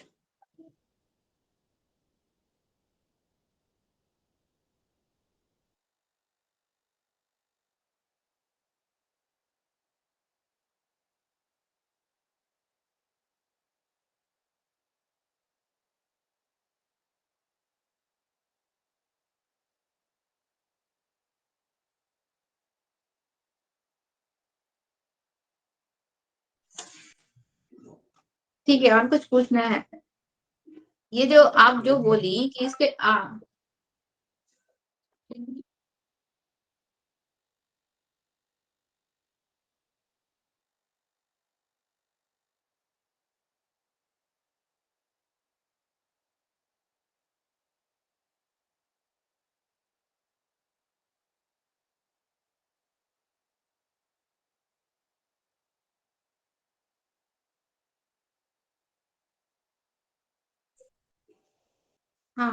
कुछ पूछना है? No ma'am. तो आप जो बोली कि लास्ट स्टेज में आता है स्टेबिलिटी, नहीं, स्टार्टिंग से ही बच्चों में ये स्टेबिलिटी आ जाती है। उनका इंटरेस्ट जब अब ये होगा, देखिएगा 12 से 18 साल के बीच बच्चे क्या करते हैं, मैट्रिक का एग्जाम देंगे या 12th में रहेंगे, यही ना होता है।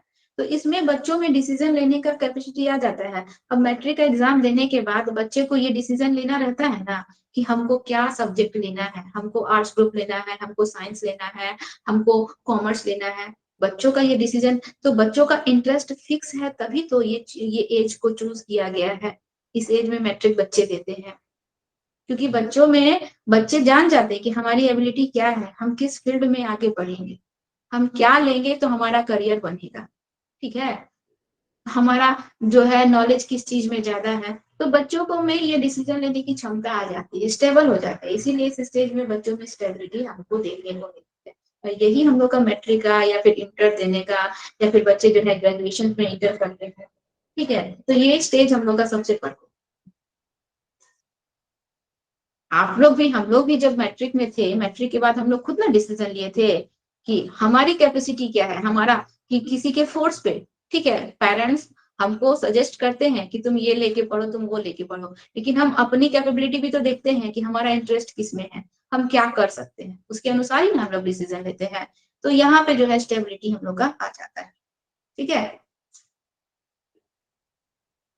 इसके बाद नेक्स्ट जो हम लोग का टॉपिक है, काम शक्ति की परिपक्वता है, यानी कि मैच्योरिटी ऑफ बच्चों में जो है, आप लोगों को क्या बताए थे कि इस स्टेज में, इससे पहले वाले स्टेज में क्या देखे थे कि लड़का जो है लड़कों के साथ ही ग्रुप में खेलेगा, लड़के क्या बोलते थे हम लोग का पोस्ट चाइल्डहुड में, यार हम लड़की हैं जो लड़की के साथ खेलेंगे। लड़कियों का इंटरेस्ट लड़कियों में, लड़कों का इंटरेस्ट लड़कों में। इस स्टेज में आते ही बच्चों का जस्ट अपने ऑपोजिट जेंडर वालों के साथ इंटरेस्ट हो जाता है। अब लड़के लड़कियों को अपनी तरफ ये आकर्षित करने की कोशिश करते हैं, लड़कियां लड़कों, मतलब इन दोनों का इंटरेस्ट अब जो है, अब देखिएगा लड़के लड़के आपस में फ्रेंड रहते हैं, फ्रेंड सर्कल होते हैं। इससे पहले वाले स्टेज में अगर लड़कियों को लड़कों के सीट पे बैठा दिया जाए, चाहे लड़कों को लड़कों के सीट में लाए, तो हमको मैम वहां पे लड़की के साथ बैठा दी, हम लड़की हैं क्या, ऐसे करके बोला जाता था। लेकिन अब जो है उनका इंटरेस्ट जो है लड़कियों के प्रति लड़कों के प्रति लड़कियों का, और लड़कियों के प्रति लड़कों का हो जाता है, और मैच्योरिटी भी बहुत ज्यादा बढ़ जाती है, उनका नॉलेज बहुत ज्यादा बढ़ जाता है, तो इंटरेस्ट बढ़ जाता है। तो ये सारी चीजें जो है इस स्टेज में हमें बच्चों में देखने को मिलती है, ठीक है, इसमें ज्यादा कुछ नहीं है। आगे देखिए, समूह को महत्व, यानी कि अपने ग्रुप को, अपने पीयर्स को, जैसे कि उस स्टेज में भी हम लोग देखे थे कि बच्चे अपने समूह के बहकावे में आकर माता पिता से झगड़ा कर लेते हैं, शिक्षकों से भी बगावत कर लेते हैं, ठीक है, अपने ग्रुप को ज्यादा इंपॉर्टेंस देते हैं। इस स्टेज में बच्चों की घनिष्ठ मित्रता होती है, अपने फ्रेंड्स को बहुत ज्यादा वैल्यू देते हैं, और इसमें इस स्टेज में जो है ग्रुप को और ज्यादा इंपॉर्टेंस दिया जाता है, ठीक है। ग्रुप के किसी एक लड़के को अगर कोई मार दे, सारा का सारा ग्रुप उठ के चला जाएगा उसको मारने के लिए। ग्रुप के अगर किसी एक लड़के के साथ कुछ प्रॉब्लम हो जाए, कुछ इंसिडेंट हो जाए, सारा का सारा ग्रुप चला जाएगा उठकर उसके हेल्प करने के लिए। इस स्टेज में आप लोग देखिएगा ऐसा होता है, ठीक है। अगर मान लीजिए किसी एक फ्रेंड्स के घर में कुछ प्रॉब्लम आ गया, या फिर कुछ इंसिडेंट हो गया उसके साथ, पूरा का पूरा फ्रेंड सर्कल, उसका जो भी ग्रुप है, सब उठ के चला जाएगा उसकी हेल्प करने के लिए, सब उसके लिए कुछ ना कुछ करना चाहेगा, ठीक है। एग्जाम में बच्चा को कुछ नहीं आ रहा है, पूरा ग्रुप उसकी हेल्प करने के लिए रेडी रहेगा। तो ये सारे जो है ग्रुप्स को इस स्टेज में बहुत ज्यादा महत्व दिया जाता है, अपने ग्रुप्स को। इसके बाद बोल रहा है 12 नंबर, स्वतंत्रता और विद्रोह की भावना, feelings of independence and revolt, यानी कि इस स्टेज में बच्चे जो है ना फ्री रहना चाहते हैं, किसी के बर्डन में नहीं रहना चाहते हैं, बहुत ज्यादा रिस्ट्रिक्शंस में नहीं रहना चाहते हैं कि तुमको इतना ये करना है, तुमको वो करना है, उसके साथ मत खेलो, इतने बजे घर आ जाओ, ये स्टडी करो, ठीक है। हम बोलते हैं मैथ पढ़ने के लिए, तो तुम साइंस पढ़ता है, इतना ज्यादा रिस्ट्रिक्शंस बच्चे नहीं चाहते, अपने आप को एकदम फ्री रखना चाहते हैं बच्चे, अपने मन से जो करना है वो करना चाहते हैं। तो हम लोग को इस स्टेज में बच्चों को बहुत ज्यादा रिस्ट्रिक्शंस में रखना भी नहीं है, बहुत ज्यादा प्रेशर्स में रखना नहीं है, ठीक है।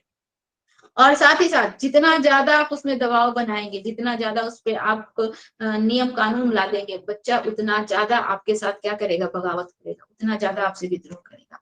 इसीलिए बच्चे को बहुत ज्यादा प्रेशर नहीं देना चाहिए। और वो इसी स्टेज में क्या होता है, बहुत ज्यादा प्रेशर देंगे, उसको बहुत ज्यादा दबाव बनाएंगे, उसको बहुत ज्यादा रिस्ट्रिक्शंस में रखेंगे, तो बच्चा इतना ज्यादा आपसे उब जाएगा, परेशान हो जाएगा, आपसे वो बगावत भी कर रहा है, रिवोल्ट कर रहा है, बगावत करते करते क्या होगा, कभी ऐसा स्टेप ले लेगा घर छोड़ के भाग जाएगा, कभी ऐसा स्टेप ले लेगा कि कुछ अलग कुछ ही कर देगा, ठीक है, गलत कुछ कर देगा। इसीलिए इस स्टेज में बच्चों को हम लोग को इतना ज्यादा प्रेशर्स में, इतना ज्यादा दबाव में नहीं रखना चाहिए, ठीक है, फ्री छोड़ देना चाहिए। फ्री मतलब क्या, एकदम भी फ्री नहीं छोड़ना है कि जब तुमको जो मन है वो करो, लेकिन बहुत ज्यादा प्रेशर्स और बहुत ज्यादा दबाव भी नहीं, ठीक है। 13 नंबर बोल रहा है समाज सेवा की भावना। इस स्टेज में बच्चों में जो होता है ना, फीलिंग ऑफ सोशल सर्विस, दूसरों का, समाज की सेवा करने की फीलिंग्स बहुत ज्यादा होती है। कोई बूढ़ी बुजुर्ग औरत है, रेलवे ट्रैक को क्रॉस करना है, हाथ में बहुत भारी झोला है, वो जानता भी नहीं है बच्चा, अपने आप ही लाइए दादी हम आपको पहुंचा देते हैं, लाइए दादी हम आपको छोड़ देते हैं, किसी का हेल्प करना है कर देगा, कहीं कुछ किसी को कुछ देना है, किसी को पैसे की जरूरत है, रिक्वायरमेंट है, अपना पॉकेट मनी उसको दे देगा। मतलब सोशल जो है यहाँ पे सर्विस करने का फीलिंग जो होता है इस स्टेज में बच्चों में बहुत ज्यादा होता है, ठीक है, समाज सेवा की भावना। अब देखिएगा ये जो स्टेज होता है ना 12 से 18 साल का स्टेज, 18 साल वाला स्टेज, इस स्टेज में बच्चों में ना सोशल समाज सेवा की भावना इतनी ज्यादा होती है। आप देखिएगा जितना भी आर्मी एयरफोर्स जितने भी हम लोग के सर्विसेज होते हैं यहाँ पे बॉर्डर पे, आर्मी एयरफोर्स की, इसी स्टेज में बच्चों को लिया जाता है। आप कभी नोटिस किए हैं इसी स्टेज में बच्चों को क्यों लिया जाता है? इस स्टेज में बच्चों में समाज सेवा की भावना बहुत ज्यादा होती है। मतलब सोसाइटी का, समाज का कल्याण करने के लिए वो अपने विषय में नहीं सोचते कि हमारा क्या होगा, ठीक है। बॉर्डर पे इतने कम 18 साल 20 साल 22 साल के लड़कों को लिया जाता है क्योंकि उनके अंदर जो है समाज की सेवा करना, देश की सेवा करने की भावना बहुत ज्यादा होती है। वो वहां पे बिना किसी हिचक, बिना किसी कंडीशंस के देश की सेवा करते करते मर भी जाएंगे ना तो उनको परवाह नहीं रहता है। इसीलिए उसका एज लिमिट रहता है कि इतने से इतने साल के बच्चों को, लड़कों को ही लेना है, ठीक है। वहां पे देखिएगा किसी एडल्ट को नहीं लिया जाता है। 30-32 साल के कभी किसी पर्सन को नहीं लिया जाएगा। 30-32 साल का जो इंसान रहेगा वो जो है बॉर्डर पे लड़ने के समय या फिर कुछ अगर ऐसा इंसिडेंट हुआ तो वो सबसे पहले अपने विषय में सोचेगा, अपनी फैमिली के विषय में सोचेगा। लेकिन इस स्टेज के जो बच्चे होते हैं ना वो अपने विषय में नहीं सोचते हैं, ना ही फैमिली के विषय में सोचते हैं। वो फर्स्ट देखेंगे कि हम जहाँ वर्क कर रहे हैं, जहाँ ड्यूटी कर रहे हैं, सोसाइटी का कैसे कल्याण होगा, समाज का कैसे डेवलप करेगा, वो सब चीजों के विषय में देखते हैं, ठीक है। इसीलिए इस स्टेज में बच्चों में समाज सेवा की भावना बहुत ज्यादा होती है। और ज्यादातर आर्मी एयरफोर्स जैसे, बॉर्डर सिक्योरिटी फोर्स जैसे जॉब्स जो है इस स्टेज के बच्चों को दिया जाता है। एज लिमिट रहता है, इसी स्टेज के बच्चों को रखा जाता है। आगे देखिए, ईश्वर तथा धर्म में विश्वास, यानी कि बहुत ज्यादा इनका ईश्वर और धर्म में आस्था बढ़ जाएगा। अचानक से मंदिरों में जाना, पूजा पाठ करना, ठीक है, धार्मिक चीजें सुनना, धार्मिक बुक्स पढ़ना, ये सब चीजों के प्रति इनका इंटरेस्ट जो है बहुत ज्यादा बढ़ जाएगा। और किसी भी धर्म का आदर करते हैं, ऐसा नहीं कि हम हिंदू हैं तो हिंदू धर्म का ही आदर करेंगे, अदर किसी भी रिलीजियस का वो क्या करेंगे, सम्मान करेंगे, आदर करेंगे। किसी के साथ वो ऐसा नहीं है कि अपने धर्म का आदर करेंगे और दूसरे के धर्म का बुराई करेंगे, नहीं, हर एक धर्म का वो क्या करेंगे, इस स्टेज में बच्चे सम्मान करते हैं, ठीक है। भगवान क्या है, भगवान का क्या मतलब, भगवान चमत्कार करते हैं या फिर भगवान का प्रेयर करने से हमारे सारे प्रॉब्लम्स दूर हो जाएंगे, इन सब चीजों में, ये सब चीजों में उनका क्या होता है, इस स्टेज में आके बिलीव हो जाता है, विश्वास हो जाता है। तो धर्म के प्रति, भगवान के प्रति उनकी आस्था जो है आते आते इस स्टेज में बहुत ज्यादा बढ़ जाती है। आगे देखिए, वीर पूजा की भावना बहुत इंपॉर्टेंट है, ये फीलिंग ऑफ हीरो वर्शिप, ठीक है। वीर पूजा की भावना, हीरो वर्शिप का मतलब होता है कि इस स्टेज में ना बच्चे जो होते हैं ना उनके आसपास बहुत कुछ है, बहुत कोई है, उनके पेरेंट्स हैं, टीचर्स हैं, उनके फ्रेंड सर्कल हैं, मूवीज देख रहे हैं, सोसाइटी में और भी पर्सन्स हैं, किसी का कैरेक्टर से वो बहुत ज्यादा क्या हो गया, प्रभावित हो गए, ठीक है। किसी के भी कैरेक्टर से बहुत ज्यादा प्रभावित हो गए, तो बहुत ज्यादा जब उनका किसी दूसरे का कैरेक्टर से वो बहुत ज्यादा इफेक्टेड होते हैं, बहुत प्रभावित होते हैं, उनको उसका कैरेक्टर बहुत अच्छा लगता है, तो वो हूबहू उसी की तरह करने की कोशिश करते हैं, ठीक है, उसकी नकल करने की कोशिश करते हैं। मान लीजिए स्कूल में कोई टीचर है, उस टीचर से वो इतना ज्यादा बच्चा प्रभावित हुआ, उस टीचर्स का पढ़ाना, बोलना, उसका समझाना, उसका बिहेवियर, बच्चा इतना ज्यादा उससे प्रभावित हुआ कि उसके सारे कैरेक्टर्स को अपने अंदर वो शामिल कर लिया। टीचर्स जैसे बात करती है वैसे करता है, टीचर्स जैसे बोलती है वैसे बोलता है, टीचर्स बच्चों के साथ जैसे ट्रीट करती है वैसे करता है, हर एक चीज को, उसका ड्रेसिंग कोड, उसका हर एक चीज वो क्या कर रहा है, अपना ले रहा है। जैसे कि फॉर एग्जाम्पल आप लोग को एक एग्जाम्पल दे रहे हैं, तेरे नाम मूवी आया था, तो देखे थे आप लोग, उसमें जो सलमान खान का जो हाँ हेयर स्टाइल मैडम। था, वीर से मांग करना, आप हाँ देखिएगा टीनेजर के बहुत से ऐसे बच्चे थे जो मतलब सलमान खान को अपना एक आइडल पर्सन मान लिए थे, हीरो मान लिए थे, और सलमान खान के कैरेक्टर में ही डर गए थे। सलमान खान की तरह हेयर स्टाइल कर लेना, ठीक है, सलमान खान की तरह चलना, उसी की तरह मतलब एक्ट करना, उसी की तरह बातें करना, वो होता है हम लोग का हीरो वर्शिप। यानी कि किसी एक कैरेक्टर को अपना आइडल मान लेना और उसी के अनुसार काम करना, ठीक है। हम तो सलमान खान वाला एग्जांपल इसलिए दिए कि आप लोगों को ज्यादा टाइम तक याद रहेगा। मान लीजिए कोई एक बच्चा है, ठीक है, जो कि सचिन तेंदुलकर से बहुत ज्यादा प्रभावित हो गया, ठीक है, वो सचिन तेंदुलकर जो है उसको इतना अच्छा लगता है कि सचिन तेंदुलकर की तरह वो क्रिकेट खेलने लगा, सचिन तेंदुलकर की तरह हाव भाव, सचिन तेंदुलकर के हर एक चीज को वो अपनाने लगा, ठीक है। तो वो क्या है, उसके लिए एक आइडल पर्सन है, उसकी चीजों को वो हर एक चीजों को वो अडॉप्ट कर रहा है, अपने कैरेक्टर में वो हर चीजों को वो क्या कर रहा है, शामिल कर रहा है। किसी नेता से भी कोई प्रभावित हो सकता है, लीडर से, किसी म्यूजिशियन से कोई प्रभावित हो सकता है, किसी से भी, अपने टीचर से कोई बहुत ज्यादा प्रभावित हो सकता है, तो टीचर्स के जैसा बनना चाहता है, टीचर्स के सारे कैरेक्टर्स को अपने अंदर शामिल करना चाहता है, वो जैसा बिहेव करती है, उसका जैसा ड्रेस कोड है, हर एक चीज को वो अपनाने लगता है, हर एक चीज को वो, उसका चीजों को वो फॉलो करने लगता है। तो ये होता है हम लोग का वीर पूजा की भावना, यानी कि फीलिंग ऑफ हीरो वर्शिप, ठीक है। हर एक चीज को, उसके हर एक कैरेक्टर्स को अपना लेगा। जैसे कि हम लोग धोनी मूवी देखे थे, वो तो कैरेक्टर था, धोनी मूवी देखे थे ना, तो जो हम लोग का क्या नाम है हीरो का जो डेथ कर गए, सुशांत सिंह सुशांत सिंह राजपूत। राजपूत। सुशांत सिंह राजपूत जो थे, वो धोनी के कैरेक्टर में कितना अच्छे से एकदम ढल गए थे।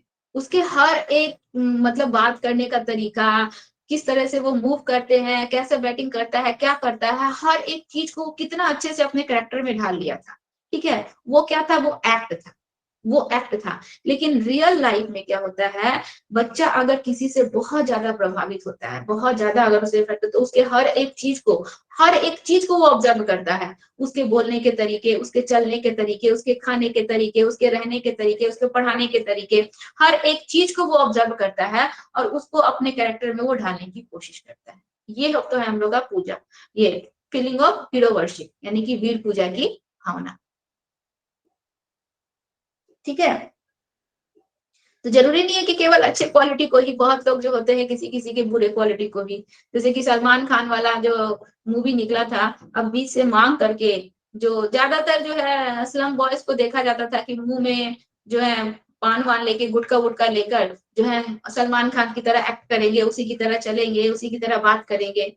तो जरूरी नहीं कि सभी अच्छे कैरेक्टर्स को ही अपना आइडल पर्सन मानते हैं, कुछ कुछ जो है बुरे कैरेक्टर्स को भी मान लेते हैं, उसकी तरह भी एक्ट करने लगते हैं, ठीक है। तो दोनों तरफ से ही हम लोग देखेंगे, दोनों पक्षों को लेकर ही देखेंगे, किसी एक पक्ष को लेकर नहीं देखेंगे। अगला है 16 नंबर पॉइंट हम लोग का, स्वाभिमान की भावना, फीलिंग ऑफ सेल्फ रिस्पेक्ट। छोटी छोटी बातों पर उनको लगेगा कि उनका क्या हो रहा है, उनको इंसल्ट किया जा रहा है, ठीक है। चार लोगों के बीच में बच्चा बैठा है, अपना भी डिसीजन देने की कोशिश किया जा रहा है, पेरेंट्स उसको डांट के भगा दिए, उनको लग रहा है कि मेरा तो कोई रिस्पेक्ट ही नहीं है। तो अपना सेल्फ रिस्पेक्ट का भी भावना बच्चों में इस स्टेज में बहुत ज्यादा होता है, ठीक है। छोटी छोटी बातों पर उनको गुस्सा आ जाएगा, छोटी छोटी चीजें, छोटी सी बात बोल देंगे ना कि तुम अभी यहाँ से चले जाओ, बाद में आना, बड़े बात कर रहे हैं, इस बात का भी उनको गुस्सा लग जाता है, ठीक है। कोई लड़की को प्रपोज किया, लड़की उसको डिनाई कर दी, मना कर दी, इस बात का उनको गुस्सा लग गया, उनको क्या, उनको ऐसा फील होता है कि मेरा तो कोई सेल्फ रिस्पेक्ट ही नहीं है। तो ये सब छोटी छोटी बातों में बच्चों का क्या होता है, स्वाभिमान की जो भावना होती है इस स्टेज में बच्चों में, वो भी बहुत ज्यादा हमें देखने को मिलता है। और इसी स्टेज में देखिए स्वाभिमान की भावना का जो हम लोग बात कर रहे हैं, फीलिंग ऑफ सेल्फ रिस्पेक्ट की जो बात कर रहे हैं, कभी कभी ऐसा होता है कि बच्चों को इतना ज्यादा सेल्फ रिस्पेक्ट से, मतलब बच्चों को अगर किसी दूसरे की बातों से इतना ज्यादा आघात पहुंचता है या फिर इतना ज्यादा बच्चे जो डिस्टर्ब हो जाते हैं कि बच्चे जो है गलत कदम उठा लेते हैं। ठीक है, मान लीजिए कोई कुछ बोल दिया, किसी लड़की ने कुछ लड़की को प्रपोज किया, या फिर लड़की जो है लड़के को प्रपोज की और वो मना कर दिया, तो उसकी वजह से भी बच्चे को धक्का लग गया, बच्चा क्या किया, सुसाइड कर दिया, तुरंत सुसाइड कर दिया, क्योंकि इमोशंस क्या होता है, कंट्रोल में होता ही नहीं है। तो ये सभी कंडीशंस हम लोग को इस स्टेज में देखने को मिलता है। ठीक है, रिजल्ट आया, सेल्फ रिस्पेक्ट की भावना, रिजल्ट आया, रिजल्ट में मार्क्स कम आया, बच्चा पास है लेकिन मार्क्स कम है, अब उसके लिए ये सेल्फ रिस्पेक्ट की भावना हो गई। अब हमको सोसाइटी क्या बोलेगा, समाज क्या बोलेगा, लोग हम पे हंसेंगे, ये होगा वो होगा, लोग सुसाइड कर लिया। ठीक है, तो ये सारी चीजें भी इस स्टेज में बच्चों में देखने को मिलती है। इसके बाद बोल रहा है, नेक्स्ट पॉइंट है अपराध प्रवृत्ति की भावना, यानी कि डेवलपमेंट ऑफ डेलिक्वेंसी। बच्चा जो है क्या बोले, सेल्फ रिस्पेक्ट, जहां लगा कि मेरे सेल्फ रिस्पेक्ट को धक्का लग रहा है, कोई हमको ये कर दिया, बस गलत ट्रैक अपना लेंगे। ठीक है, बुरे लोगों के साथ संगति में चले जाएंगे, ये हम लोग का गलत गलत चीजों का वो सेवन करने लगेंगे, सिगरेट्स हुआ, गुटखा हुआ, ये सब चीज हुआ, मादक पदार्थों का सेवन करने लगेंगे। तो ये सब चीजें भी बच्चे हैं अपराध प्रवृत्ति में भी चले जाते हैं। मान लीजिए फैमिली का इकोनॉमिकल कंडीशंस बहुत खराब है, बच्चे को जिस चीज के रिक्वायरमेंट है, जो चीज की जरूरत है, उस बच्चे को नहीं मिल पा रहा है, तो बच्चा क्या है, गलत संगति में चला गया, चोरी करने लगा। ठीक है, दूसरों के या फिर ट्रेन में जा रहा है, किसी की जेब से कुछ निकाल लिया।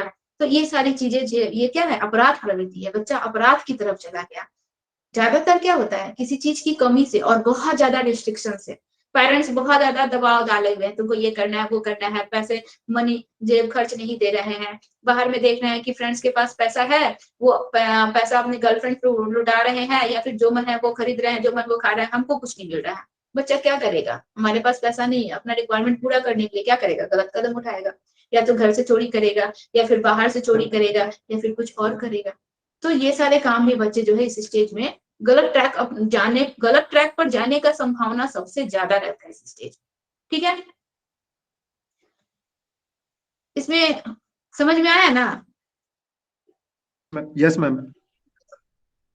अगला है व्यवसाय की चिंता। ठीक है, अपने वोकेशन की चिंता भी, टेंशन भी इस स्टेज में बच्चों को होता है कि हम अब जो है नेक्स्ट स्टेज में, एडल्ट स्टेज में चले जाएंगे, हमारे अब हम क्या अपना जो है ये व्यवसाय चुनेंगे, कौन सा करियर चुनेंगे कि हम उसमें मनी अर्न कर सके, अपने रिक्वायरमेंट को पूरा कर सके, अपने फैमिली को चला सके। ठीक है, तो इस स्टेज में बच्चों में व्यवसाय की चिंता भी हो जाती है। हम क्या सब्जेक्ट चूज करें, हम क्या टॉपिक ले कि हम आगे जाकर ये फील्ड में जा सकते हैं। ठीक है, अच्छा से अच्छा जॉब कर सकते हैं, अच्छा से अच्छा इनकम कमा सकते हैं। तो इस स्टेज में आकर बच्चों में अपने व्यवसाय की चिंता भी, वोकेशन की चिंता भी बहुत ज्यादा हो जाती है कि हमको क्या करना है, क्या नहीं करना है। इसी स्टेज से बच्चों में चिंता स्टार्ट हो जाएगी कि अपना करियर कैसे बनाना है। ठीक है, इसके बाद है नेक्स्ट पॉइंट है हम लोग का 19 नंबर, पहचान संबंधित संकट। अपना एक आइडेंटिफिकेशन बनाना है बच्चों को सोसाइटी में। अभी तक क्या है, बच्चे जो है वो एक तरह से क्या है, सोसाइटी में बच्चे अपनी पहचान बनाने का क्या कर रहे हैं, सेक्रीफाइस कर रहे हैं, कोशिश कर रहे हैं, सोसाइटी के साथ कोऑर्डिनेशन बनाने की कोशिश कर रहे हैं, पेरेंट्स के साथ कोऑर्डिनेशन बनाने की कोशिश कर रहे हैं, जो कुछ भी चेंजेस आ रहा है बॉडी में उसको समझने की कोशिश कर रहे हैं। अब अंतिम पड़ाव में आते आते बच्चों में क्या होता है, पहचान संबंधित, कि हमारा क्या अपना पहचान है। ठीक है, हमारा क्या अपना आइडेंटिफिकेशन है, हम क्या है, अपना एक पहचान, अपना अस्तित्व समाज में बनाने के लिए बच्चे को बहुत ज्यादा क्या हो जाता है, टेंशन हो जाता है। देखिए हम कौन हैं, हम दूसरों से अलग कैसे हैं, हमारा जो है मूल्य प्रतिबद्धता या फिर हमारा विश्वास क्या है। ठीक है, ऐसे पहचान संबंधित प्रश्न जो है बच्चे को घेरे रहते हैं कि हम कौन है। ठीक है, लोग हमको किस नाम से जानते हैं, हमको अपने पेरेंट्स से जानते हैं, मम्मी के नाम से जानते हैं, या फिर फलाना का बेटा है, उसका पोता है, इसके नाम से जाने कि हमारा क्या अस्तित्व है, हमको लोग हमारे नाम से कब जानेंगे, ठीक है। तो अपना अपना एक इमेज बनाने की कोशिश की चिंता बच्चों को इस स्टेज में रहती है। अपने माता पिता से अलग अपनी एक पहचान बनाना चाहेंगे। अब बच्चे जो है अपनी माता पिता के नाम से अपने आप को नहीं अपना आइडेंटिफिकेशन चाहेंगे कि अब हमको हमारे नाम से लोग जाने, ठीक है। कि वो देखो वो जो लड़का है ना वो टॉपर है, वो सीबीएसई बोर्ड में टॉप किया इस नाम से। ऐसे अपना एक अस्तित्व, अपना एक पहचान बनाना चाहेंगे। चाहे वो बहुत ही ब्रिलियंट बच्चा है, चाहे उसका बिहेवियर सोसाइटी में बहुत अच्छा है, लोग उसको बहुत लाइक करते हैं, उसको बहुत पसंद करते हैं, ठीक है। तो अपना खुद का एक अस्तित्व, अपना खुद का एक पहचान बनाने की चिंता भी इस स्टेज में बच्चों में रहती है। इसके लिए भी बच्चे बहुत ज्यादा क्या करते हैं, सैक्रिफाइस करते हैं। और अपना जब बच्चे एक पहचान प्राप्त कर लेते हैं ना, अपना अपना एक आइडेंटिफिकेशन उनका हो जाता है, तो इसमें क्या होते हैं, सब इनका इंक्लूड हो जाता है। अब उनके नाम से उनके माता पिता जाने जाएंगे, ठीक है। उनके अंदर भी एक प्रकार का जो है द्वंद, एक कश्मकश बना रहता है कि जो है मतलब हम अपना समाज में, सोसाइटी में हम इस प्रकार अपना नाम कमाए, इस प्रकार अपना नाम बनाए कि हमारे नाम से हमारे फैमिली को जाना जाए, ठीक है। कि ये देखो ये लड़का जो है आज बहुत अच्छा बिजनेस कर रहा है, बहुत अच्छा तरक्की कर रहा है, बहुत पैसा अर्न कर रहा है, ये इसके माता पिता है।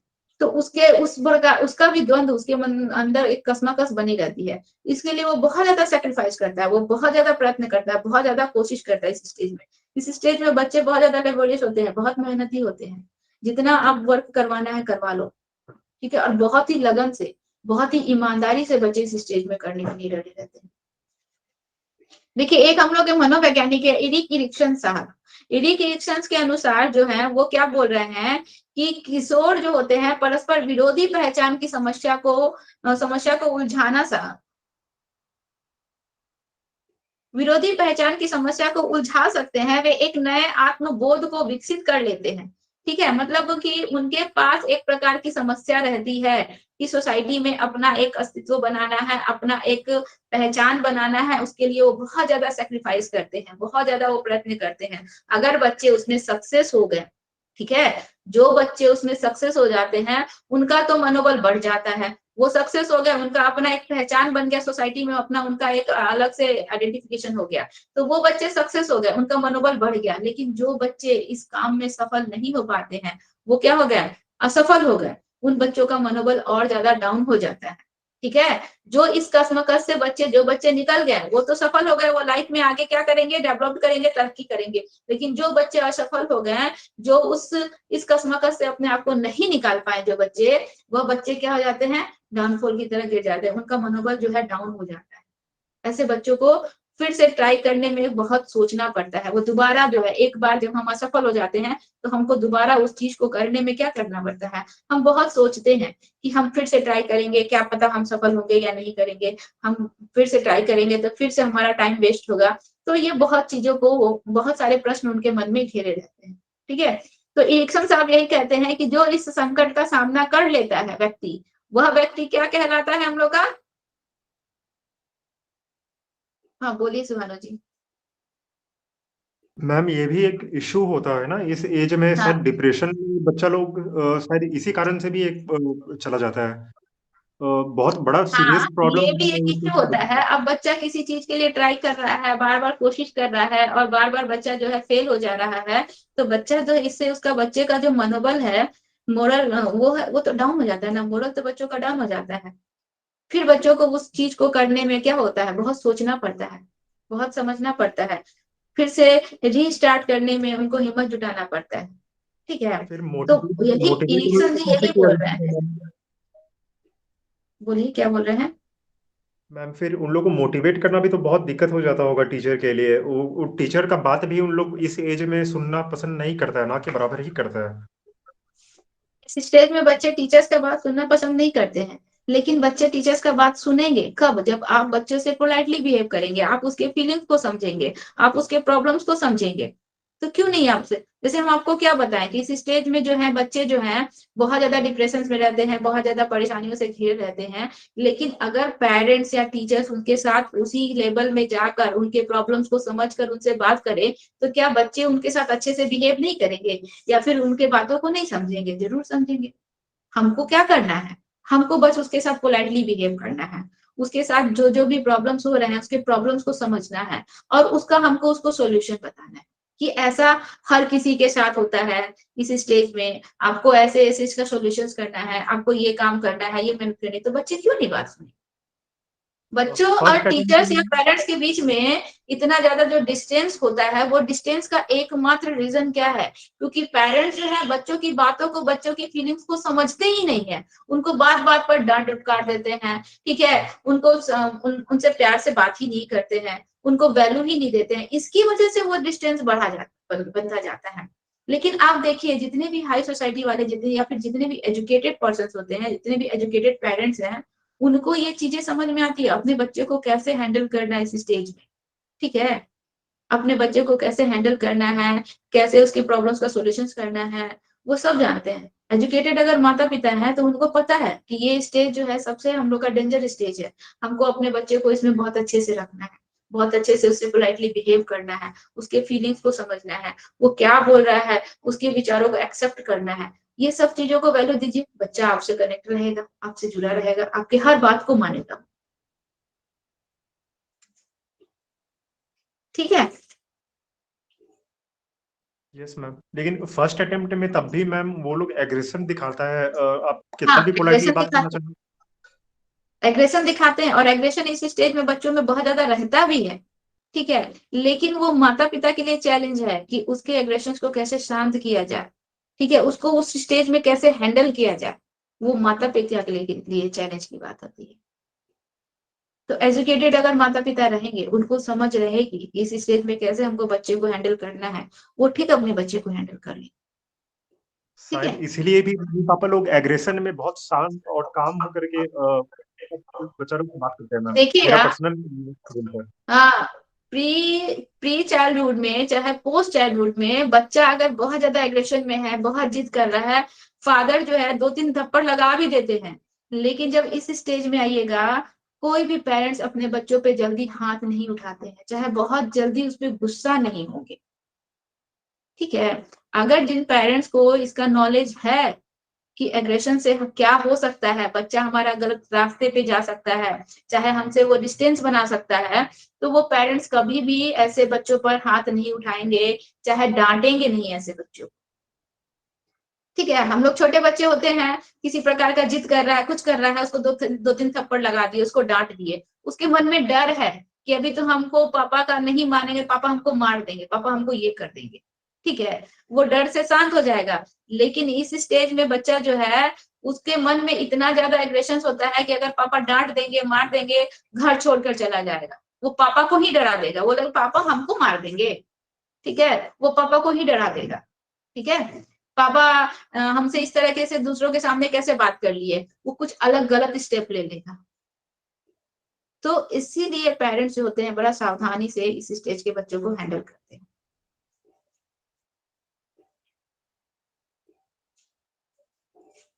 समझ में आया?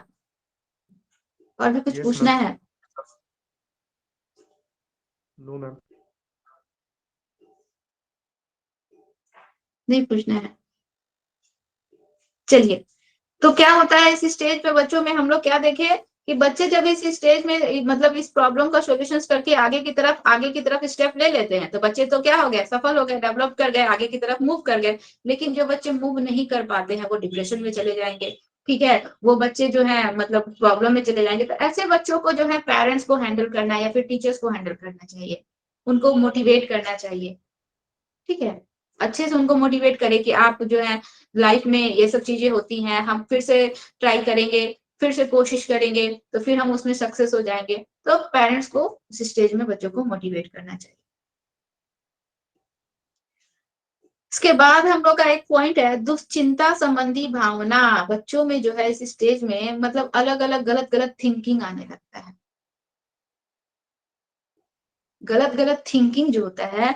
और ये इससे क्वेश्चन आता है कि दुश्चिंता संबंधित भावना जो है कौन से स्टेज में आती है बच्चों में।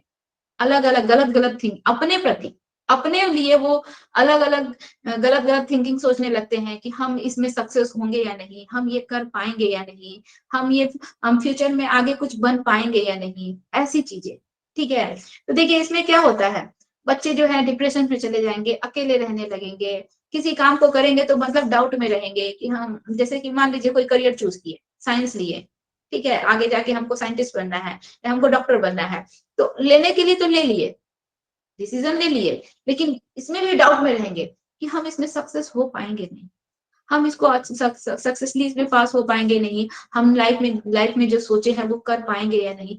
अपने प्रति उनको बहुत डाउट रहता है, बहुत ज्यादा डाउट में रहते हैं, ठीक है, किसी भी काम को करने के लिए बहुत ज्यादा डाउटफुल रहते हैं। तो इसको कहते हैं दुश्चिंता की भावना। इस स्टेज में बच्चों में दुश्चिंता संबंधित भावना होती है, यानी कि अपने प्रति गलत थिंकिंग वो समझते हैं, अकेलेपन में रहेंगे, आत्मसंदेह में रहेंगे, अपने ऊपर डाउट रहेगा, अपने ऊपर कॉन्फिडेंस नहीं रहेगा उनको, अपने भविष्य के प्रति वो चिंता में रहेंगे कि भविष्य में हम आगे, हम जो अपने लिए सोचे हैं ये कर पाएंगे या नहीं, हम बिजनेस करने के लिए सोचे हैं हम कर पाएंगे नहीं, हम इतना मनी अर्न करने का सोचे हम इतना कर पाएंगे नहीं, हम अपने फैमिली को रन करने के लिए सोचे हम वो कर पाएंगे या नहीं, हम उसमें सक्सेस हो पाएंगे या नहीं। ये सब मतलब अपने ऊपर जो है उनको पूरी तरह से कॉन्फिडेंस नहीं रहता है, डाउट में रहते हैं कि हम इसको अच्छे से कर पाएंगे या नहीं। इसी को कहते हैं दुश्चिंता संबंधित भावना, ठीक है। शायद इसके बाद इसलिए भी 21, हाँ बोलिए। मैम शायद इसलिए भी इन लोग सारा सोसाइटी फैमिली सबका रहने के बावजूद भी कट जाता है सर, ये हाँ, मतलब कटे कटे रहते हैं, अलग अलग रहते हैं, अपने ऊपर जो है कॉन्फिडेंस इनका लेवल जो है बहुत डाउन रहता है, बहुत डाउट में रहते हैं, ठीक है। और जैसे जैसे एज बढ़ेगा, ठीक है, जैसे कि हम इन लोग का सोचिए, हम लोग जो है इस स्टेज में है, हम लोग का कॉन्फिडेंस लेवल जो है हम लोगों से जो ज्यादा एज वाले हैं उनका कॉन्फिडेंस लेवल की कंपेयरिंग में देखा जाए तो कम ही ना है। अब हम लोगों से भी जो हमारे पेरेंट्स हैं या फिर हम लोग के जो दादा दादी हैं उनके पास ज्यादा एक्सपीरियंस है, ठीक है, अगर वो चीज को कोई काम होता है तो बड़ा कॉन्फिडेंटली बोलते हैं कि कर लेंगे, कोई दिक्कत नहीं है, कर लेंगे। लेकिन हम लोगों को बोला जाएगा, हम लोग में थोड़ा डाउट रहेगा, हम लोगों से कम एज वाले में चला जाए तो उन लोगों में और ज्यादा डाउट रहता है, ठीक है। इस स्टेज में कुछ ज्यादा ही ये लोगों को डाउट रहता है, क्योंकि ये अभी फर्स्ट एडल्ट एज के फर्स्ट स्टेप में है, पहला इनका पड़ाव है, तो इनको डाउट रहता है कि हम ये काम सक्सेसफुली कर पाएंगे या नहीं, हम भविष्य में कुछ कर पाएंगे या नहीं। हम पेरेंट्स भी होता है ना, बहुत जगह फैमिली माहौल ऐसा होता है कि पेरेंट्स बोलते हैं कि गधा है, पढ़ता ही नहीं है, पता नहीं क्या करेगा लाइफ में, कुछ कर पाएगा या नहीं। बहुत जगह ऐसे भी बच्चों ऐसे, इस माहौल में रहने वाले बच्चे ज्यादा डिप्रेशन में रहते हैं, इस माहौल में रहने वाले बच्चे में कॉन्फिडेंस की कमी और कम होती है, क्योंकि उनको घर से माहौल से ही वैसा एनवायरनमेंट मिल रहा है, बार बार पेरेंट्स उसको जो है बार बार पुश कर रहे हैं, बार बार पिन कर रहे हैं, तो उनके मन में भी वही सारी बातें रहती है, ठीक है। तो ऐसे बच्चे ज्यादा डाउट में, ज्यादा परेशान रहते हैं, और प्राय ऐसे बच्चे जो होते हैं ना, ऐसे संकटों का सामना करने में क्या होते हैं, असफल हो जाते हैं। इस प्रकार का अगर उनको कंडीशंस आ जाता है कि कोई वर्क कर रहे हैं उसमें सक्सेस नहीं हो पाए, तो ज्यादातर क्योंकि उनका मेंटल नहीं बना, उनका माहौल ही वैसा है, घर से बार बार उनको यही प्रेशर दिया जा रहा है कि गधा है, कुछ नहीं कर पाएगा, कुछ नहीं करता है, किसी काम में फोकस नहीं करता है, ठीक है, पैसा नहीं, पैसा इतना सारा वेस्ट कर दिया, सारा का सारा पैसा बर्बाद कर दिया, बिजनेस किया, ये किया, वो किया। तो वैसे बच्चे जो है ज्यादातर क्या होते हैं, डाउनफॉल की तरफ, क्योंकि फैमिली भी वैसे ही है, फैमिली भी उसको बार बार वैसे ही पुश कर रही है। इसलिए कभी भी किसी के मनोबल को गिराना नहीं चाहिए, ठीक है। इसके बाद है हम लोग का, बस ये 2 पॉइंट बता देते हैं, इसके बाद भी थोड़ा सा है, थोड़ा सा है।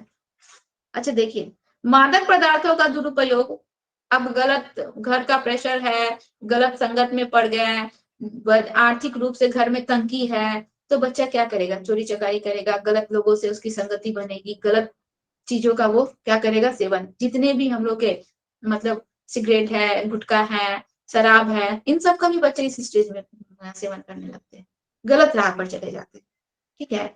और इसका अंजाम क्या होता है, बुरा होता है। इसके बाद बोल रहा है 22 नंबर पॉइंट, किशोरावस्था व्यस्तावस्था की दहलीज होती है। दहलीज का मतलब क्या, अब बच्चे जो है इस स्टेज से निकलकर एडल्ट एज में जा रहे हैं, उससे मतलब अब वो जो है 18 ईयर्स को क्रॉस करके हम लोग का ओल्ड स्टेज, ये एडल्ट स्टेज में जा रहे हैं, एकदम पूरी तरह से मेच्योर पर्सन बन रहे हैं, ठीक है। रिस्पॉन्सिबिलिटी आ रही है, हर चीज आ रहा है, हर चीज की रिस्पॉन्सिबिलिटी बहुत ज्यादा बढ़ जा रही है। उस स्टेज में बच्चों में ना फिजिकल डेवलपमेंट होना जो होता है अब बहुत धीमी पड़ जाता है। हम लोग का फिजिकल डेवलपमेंट का एक लिमिट स्टेज होता है ना, बच्चों का फिजिकल डेवलपमेंट कब तक हो रहा है, बच्चे का जब जन्म हुआ तब से 18 या फिर 22, 21 23 इतना ही स्टेज है, इसके बाद तो स्टॉप हो जाता है। तो क्या होता है, वो स्टेज में बच्चों का जो है हर एक चीज जो डेवलपमेंट जो है एडल्ट एज में जाते जाते सब बहुत कम पड़ जाता है, धीमी पड़ जाता है। एक टाइम पर आते आते उसका फिजिकल डेवलपमेंट पूरी तरह से रुक जाता है, जहां तक उसका ग्रोथ हुआ वही रह जाता है। माइंड और ज्यादा उसका जो है ये अभी बीच में आपका कट किया था साउंड, उसके बाद से आप ही लेफ्ट हो गए थे। अच्छा ठीक है, कोई बात नहीं। अब हम लोग कल करते हैं क्लास, ठीक है। कल ये टॉपिक थोड़ा सा है, टॉपिक बहुत ज्यादा नहीं है। इसको खत्म करके एक न्यू टॉपिक है हम लोग का, physical development and motor development. छोटा सा टॉपिक है, ये हम आप लोग को करवा देंगे, ठीक मैम है। वो सारा ग्रुप का करेंगे, फिजिकल एंड मोटर डेवलपमेंट, जितना भी हाँ एज पर है। हाँ, physical development and motor development में कुछ नहीं है। इसमें क्वेश्चन जो आता है ना बहुत इजी रहता है कि ग्रॉस मोटर डेवलपमेंट क्या होता है, फाइन मोटर डेवलपमेंट क्या होता है, ठीक है। बॉडी का कौन सा पार्ट से हम लोग ग्रॉस मोटर डेवलपमेंट करते हैं, वो बहुत छोटा सा है टॉपिक और बहुत टफ भी नहीं है। हम आप लोग को कल ये और जो है डेवलपमेंट वाला पूरा कंप्लीट करवा देंगे दोनों। और आप लोग ईवीएस का बुक जितना जल्दी हो सके दीजिए। आप लोग को बोले ना हम कि अप्रैल में फॉर्म भराएगा और जून जुलाई तक एग्जाम हो जाए, तो हम लोग के पास टाइम कितना है, आप ही लोग काउंट कीजिए कितना टाइम है। अभी फरवरी चल रहा है, मार्च अप्रैल मई जून, 4 महीना। इस 4 महीने में हम लोग को सीडीपी भी पढ़ना है, ईवीएस भी पढ़ना है, मैथ्स भी पढ़ना है, लैंग्वेज भी पढ़ना है, ठीक है। तो बुक जितना जल्दी हो सके बुक ले लीजिए। मैम इसका कोशिश नेक्स्ट टॉपिक नोट्स भेज दीजिएगा ना। नेक्स्ट टॉपिक का अगर हम नोट्स भेज देंगे तो आप लोग कॉपी में नोट कीजिएगा। जी जी मैम, हम करते जा रहे हैं। अंकित जी, आप तो रेगुलर जुड़ते भी नहीं है। हम मैम इस सप्ताह से जुड़ना जुड़ते शुरू हुए हैं? हैं। जी मैम। अच्छा ठीक है, भेज देंगे। ठीक है, हम भेज देंगे, थैंक यू। ठीक है। आप लोग नोट कर लीजिएगा। जितना छोटा मैम छोटा टॉपिक है उसको हम पीडीएफ भी भेजेंगे और जो इम्पोर्टेंट टॉपिक्स है वो हम लिखवाएंगे, ठीक है। चलिए फिर मीटिंग ऑफ करते हैं। नहीं मैम, थैंक यू। रिजल्ट कैसे मैच करेंगे? रिजल्ट कैसे मैच करेंगी पूजा जी? पूजा जी जानती हैं, इसको डाउनलोड करना होगा। आपका जो क्वेश्चन पेपर है उसको आपको डाउनलोड करना होगा। कैसे डाउनलोड करेंगी पता है नहीं पता। आपको? हम एक लिंक भेज देंगे, मनीष सर को हम एक लिंक भेज देते हैं। उस लिंक पे क्लिक करके वहां पे आपको अपना एनरोलमेंट नंबर, ठीक है, अपना एनरोलमेंट नंबर डालिएगा।